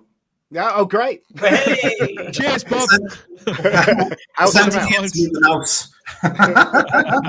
Problem being says, I feel sorry for the 10th Doctor fans having to lose him twice. Well, you know, he's not technically the 10th Doctor, is he? He's not. He's the 14th. They've made that very, very clear, haven't they? That's a massive twist. Yeah. Mega the Extremist is secretly hoping still that Stephen Moffat will be writing a story for the RTD2 era. No, he is a good writer. Let's face it. He's done some He's done some really good ones when he was working. Really bad ones. No, also you can't bad ones. You can't be perfect all the time. But let's face it, when he was when he was under RT, he wrote some good ones. Come on, let's face it. Which ones? Blink. Fantastic. Blink's the one they always come out with. I love The Girl in the Fireplace. I love the I like that Doctor. too. I love them all. Yeah. I agree with Ian. I have to say, I really do. He's a good writer. It's only when he's in charge he goes off the rails. That's but when the problem, he's isn't it? Yeah. But you know, we'll have to see on that. He has said recently in something, I don't know if it was Starburst or To Whom or wherever, he said he's not involved. He knows what's happening because him and Russell are bosom buddies, which is lovely. He has an idea of what's happening, but he's too busy because he's got another show coming out, hasn't he? He's writing. Oh, it's the one with Capaldi, the devil thing. Yes. He's busy on that one, and that's gone down very, very well, apparently. Okay. One more thing. The Doctor Who started filming this week with Ncuti Gatwa. The director Dylan Holmes Williams is directing this first block. We told you about Dylan a few weeks ago on the show, didn't we? And here it is. We got this very first official image there as the clapperboard does its thing in front of the double doors of the TARDIS. Still that TARDIS that we associate with the previous era. Is this a red herring? Are they going to replace it? Are they wary of showing us too much at once? Charlotte mentioned it earlier on. It's a pity she's not here to talk about it. But last question. What do you think? Is that Ncuti Gatwa holding the clapperboard? And if so, is he in costume as the 15th Doctor? Ian? That's not his hands. Unless that's a stunt man. That's where stunt for him. Yeah, Ncuti's a black guy. Look at my hands. I'm not a black guy, but I mean, come on. You know what I mean? But that's wash them. Maybe what? Wash your hands. It's got bloody tomato all over them. That's not his hands. That's not his hands. I cannot work out the ethnicity of whoever's hands those are. I sincerely can't. Those are not black hands at all. Yeah, they're not black hands at all. White hands. Yeah. I could be wrong. I could be wrong as well. But, I throw my hands in the air like I just don't care. Let's face it. So. Boom. Wow. Well, in the comments, JFO, he said, Russell said that the background of the shot of Ncuti in the trailer is fake because it would give stuff away. Yes. And he said, I wonder what that is. Is it a TARDIS? Is it Gallifrey? So, who knows? Maybe Dan... But you know what? Maybe that's that drawing... Really... Sorry, Scott. Yeah, that drawing that we had of the console? Yes. The person that was standing there had a long coat on. So Yes. maybe he is wearing a long coat. Who knows? Well, that was just for scale. I mean, there's a lot of fans this week that have seen that and said there's a particular YouTuber that always goes off on tangents. God love him, and he's gone on saying this proves that the 14th Doctor gets to stand in this particular console. It doesn't prove anything. Using David Tennant's height as a scale, we all know that. It's a shame that these kids don't. But I've been teasing people since that photograph dropped. Is that Ncuti? And it's fun. It's a lot of fun. You'll go, is it? And I don't think it is because he was actually at the Vogue Awards the day after that was taken. It's so much fun. Very quickly and then back again the day after a few drinks. Yeah. Well, I don't know. We did get this added from Russell T. Davies. When they dropped that image, it was added to this comment from Russell, who said, filming begins on the next season. So many mysteries to come. Who is the X? What is the Y? And what the hell is the spinning Z? You'll find out on BBC One, BBC iPlayer, and Disney Plus. And he's got the shocked face emoji working there as well. So more questions. More questions for us to... he means Diaz. He means me. I hope that's a new villain, the spinning Z. I don't know. Who knows? He's terrible Zodin back. We never saw her. She got mentioned twice, but we never actually saw her. Never saw the terrible Zodin. That would be typical of Russell T Davies to actually show us the terrible Zodin. And then do you reckon Russell watching now? Do you reckon? And then he can bring back the Garm the episode after. I'd love that. I hope they give the Master a rest because I'm tired of the Master. Yeah, so am I. Yeah, agreed. I know that Russell T Davies knows of Type 40. He knows of Type 40. Cheers, Russell. Hello, Russell. I'll direct some for you, mate. I'm cheap. Let us know what you think of all of that. So much to talk about, so much speculation, so much fun to be had, and arguing, bickering, and cheering. Who knows where it's going to go over the next year and a half. Stick with Type 40 Live. You'll always get the truth from us, our honest opinions, lots of speculation. And if we don't know what we're talking about, at least we'll admit it. That's how I look at it. Doctor Who, this is going to be the place to be all next year for the 60th anniversary. The diamond logo, back where it belongs, and so much and staying to talk about. Absolutely.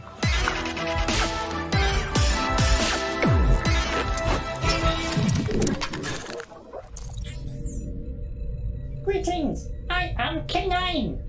If you have an inquiry and Siri or Alexa cannot help, maybe I can. Have you ever wondered if time travel is possible? Or what can a sonic screwdriver do? I may have the answers. Please leave your questions in the comments below.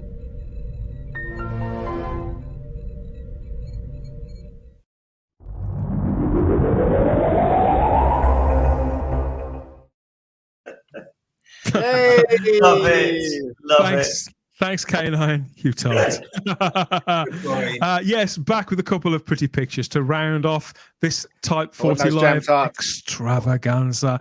And first of all, I want to say thank you to Andrew Kennedy, who I think he felt that we felt left out somehow when every other podcast out there, yeah, that means yours. Every other podcast out there is changing their logo to match the Diamond Anniversary. Andrew Kennedy gave the Type 40 logo a bit of a work over there and sent that along. Yeah, thanks, nice. But no thanks. But I appreciate you doing that for us, and Andrew. It's it does look nice there. It does look cool. Well done.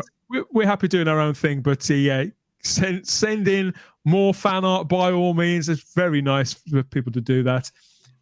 What else? What other pretty pictures have we got? Well, for a start, there's this. Now, I am a convert to the wonders of digital art and of colorization. And this one, you're going to like this, Simon. This has been sent to me by Aaron Challenger. Okay. And it's the moon base. Yeah. Colored. Oh, okay. Colorized.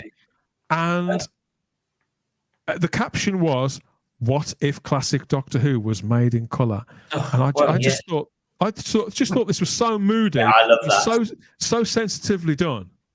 Yeah, I love that.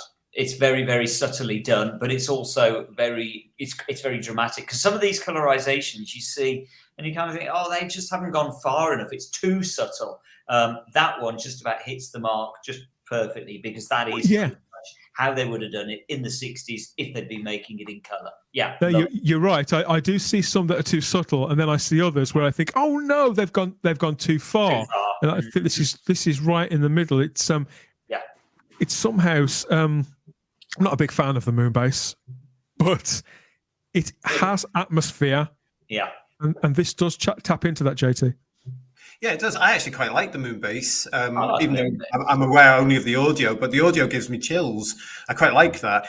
This is actually one of several that the artist has done for the moon base, and I think they're perfect. I'm going to use the word. I think they're perfect. I absolutely love them, because you have to do a double take to say, was somebody actually there with the color camera? Have these suddenly come out? I mean, look at the way he's handled the lighting there. Yeah, you know, it's very clever. I wouldn't know where to start doing any of this stuff. It really is lovely. I like the fact that there are different colours on the blanket, which I know sounds silly, but very often, again, with something like that, they just do the blanket in one colour. Well, I didn't realise, Simon, that there were little squiggles in the blanket until I saw that. Exactly. White things so grainy now. Never noticed it. No. Well, that's why I guess one day they will create a technique that they will colour everything in the black and white version in colour. So they will do it. Yeah. That's why I was sort of lost for words a little there, because getting this up big on screen again, every time I look at it, I notice something different. And I hadn't noticed the wavy line pattern either until I just got it up this time. But, seeing that Michael Cray is playing Ben Jackson there, he's in jeans, I don't think I'd noticed that either. Mm-hmm. Mm-hmm. Yeah. Yes, really nicely done. I don't think it's Aaron himself that's doing these, but he's the one that I see sharing them. So let us know by all means, Aaron. I'd love to know, like to see more. We've got this one. This is from Alan Seymour. It's a lovely cartoon bringing together 3 generations of the terrifying sea devils. They're coming. That is so cute. I love it. That's perfect. They are quite cute, aren't they? It almost looks kind of oriental in design as well. Teenage Ninja Mutant Sea Devils. That's it. Those are really, like that. Really cute. I love those. And the fact that the Warriors of the Deep Sea Devil, that so often is the butt of many jokes, Simon, that he hasn't been left out. I like that he's there too. No, only looks really, really cool. I love the Warriors of the Deep Sea Devils. Absolutely love them. And The 1984 Sea Devils would go down well in the version we've just had, wouldn't they? Because we've had all sorts of dodgy, rhinos in big. Yeah, things. Good point, actually. They're very We had hard. the Slab, didn't we? In Smith and Jones, the motorcyclist type character. It would go down very well with those. What do you think, Ian? Just not scaring you again because I know this. I do like this kind of belongs in one of those kids' books, doesn't it? Really, let's face it. It's very well done. Yeah, I mean, it looks like he's just taken 15 minutes to do it, but I know to do this kind of art this way, it takes time. So I appreciate it. Definitely appreciate it. Very true. It's great. From the hand drawn to the digital, back to Ant Lam here, who is certainly one of the best 2 or 3 digital artists when it comes to the Daleks, and he's gone right back to that very first story to bring us this original Dalek in the corridors on Skaro with lots of little details. I don't know if they were there on the original prop, but they could be, and that's what I like about Ant's work. They could be. Cool. That's very, very cool. So is this is entirely new creation, a new digital creation? Is it? Staggering, isn't it, Simon? You'd think it was a touched-up photograph. Yeah, that's what I was thinking. It looks like it could well be a touched-up photograph. And those are my favourite Daleks anyway. I just love the livery on those. Just fantastic. And just silly things. I just love the detail on the texturing on the wall in the foreground. Beautiful. Yeah, it is. It just gives it so much depth. And that's why I genuinely thought it was a photograph, a retouched photograph. It's getting hard to tell now, Simon, isn't it, really? Yeah. It's getting impossible to tell. Yeah. I would very happily believe that was a rehearsal shot. Yeah. Well, if you look at the metal around the midsection of the Dalek, that's got sort of dappling on it, as if it's been sort of mauled about a bit by personnel at the BBC. Stagehands, that's the word. And then if you look further down, you can almost see brush strokes, maybe where the wood's been painted, and then around the black trim that hits the floor. Yeah. There's a sort of texture on that mesh texture. Yeah, you notice that too. Yeah, it's got reflection as well. The reflection of the. Yeah, you're right. Reflection of the light. He's very good though, Ant, isn't he? That's why he's had a couple of covers for Doctor Who magazine now. Oh, okay. One of my favorite artists. Well, there's even a rub or a ding on the wall over here on the left, and that's it's not perfect. It's like a set. Yeah, that's exactly it. It really does look like a photograph. That does. It really does. Quite incredible. I had to go back and read the caption a couple of times, and of course see that it was Ant. Once that I saw his name there, think, oh well, it must be completely of his own creation because it just looks too perfect almost. But the lighting, ironically, the lighting is probably better than they'd have ever been able to do, or more subtle than they could have done at the BBC then. So yeah, absolutely. The lighting on that is just superb. I love the way it's also got that shadow just on the right hand side. They've got the shadow from the circular door. It's just a beautiful piece of work, that, and I love the color scheme in it as well, because it's clearly a color picture, but it's so monochromatic that it doesn't look garish at all. It's just beautiful. That is, I put that on my wall. Very, very nice stuff. Yeah, and that wraps it up for this edition of the show. Wow. Yeah, I know. We're nearly there. Who knows where we'll be? All this excitement, all these leaks and news, and there was stuff that we didn't even get into either.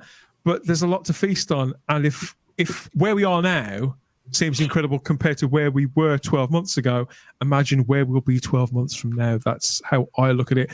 I think I've got a fair idea where I'll be in this time on a Thursday night next year. I'll probably be right here talking to you guys, and but yeah, I know exactly where I'll be next week. I can promise you we will be right here for the 3rd annual Type 40 Live Christmas party. Fun games, merriment, bits that we've got left over from other shows, jumpers, sweaters, and lots of cheer and good tidings on our end of season extravaganza. yeah, don't miss it, or we'll have to put them on the naughty list, won't we, Simon? We certainly will. The naughty list. Yeah.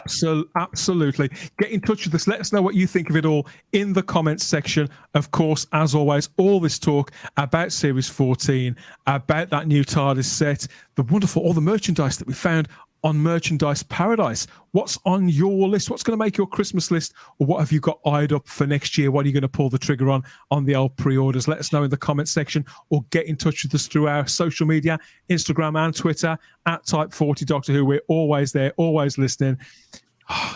Another Christmas on the horizon. But yeah, that's it for this time. We always have the time if you have the space here at Type 40 Live. Scott, thanks for joining us this time. What plans have you got for Christmas?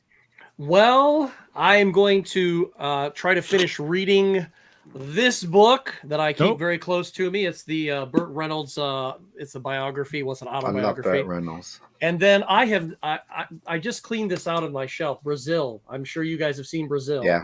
This is the Criterion Collection. I just pulled it out of my shelf down there, and I said, damn it, I am going to watch that this season.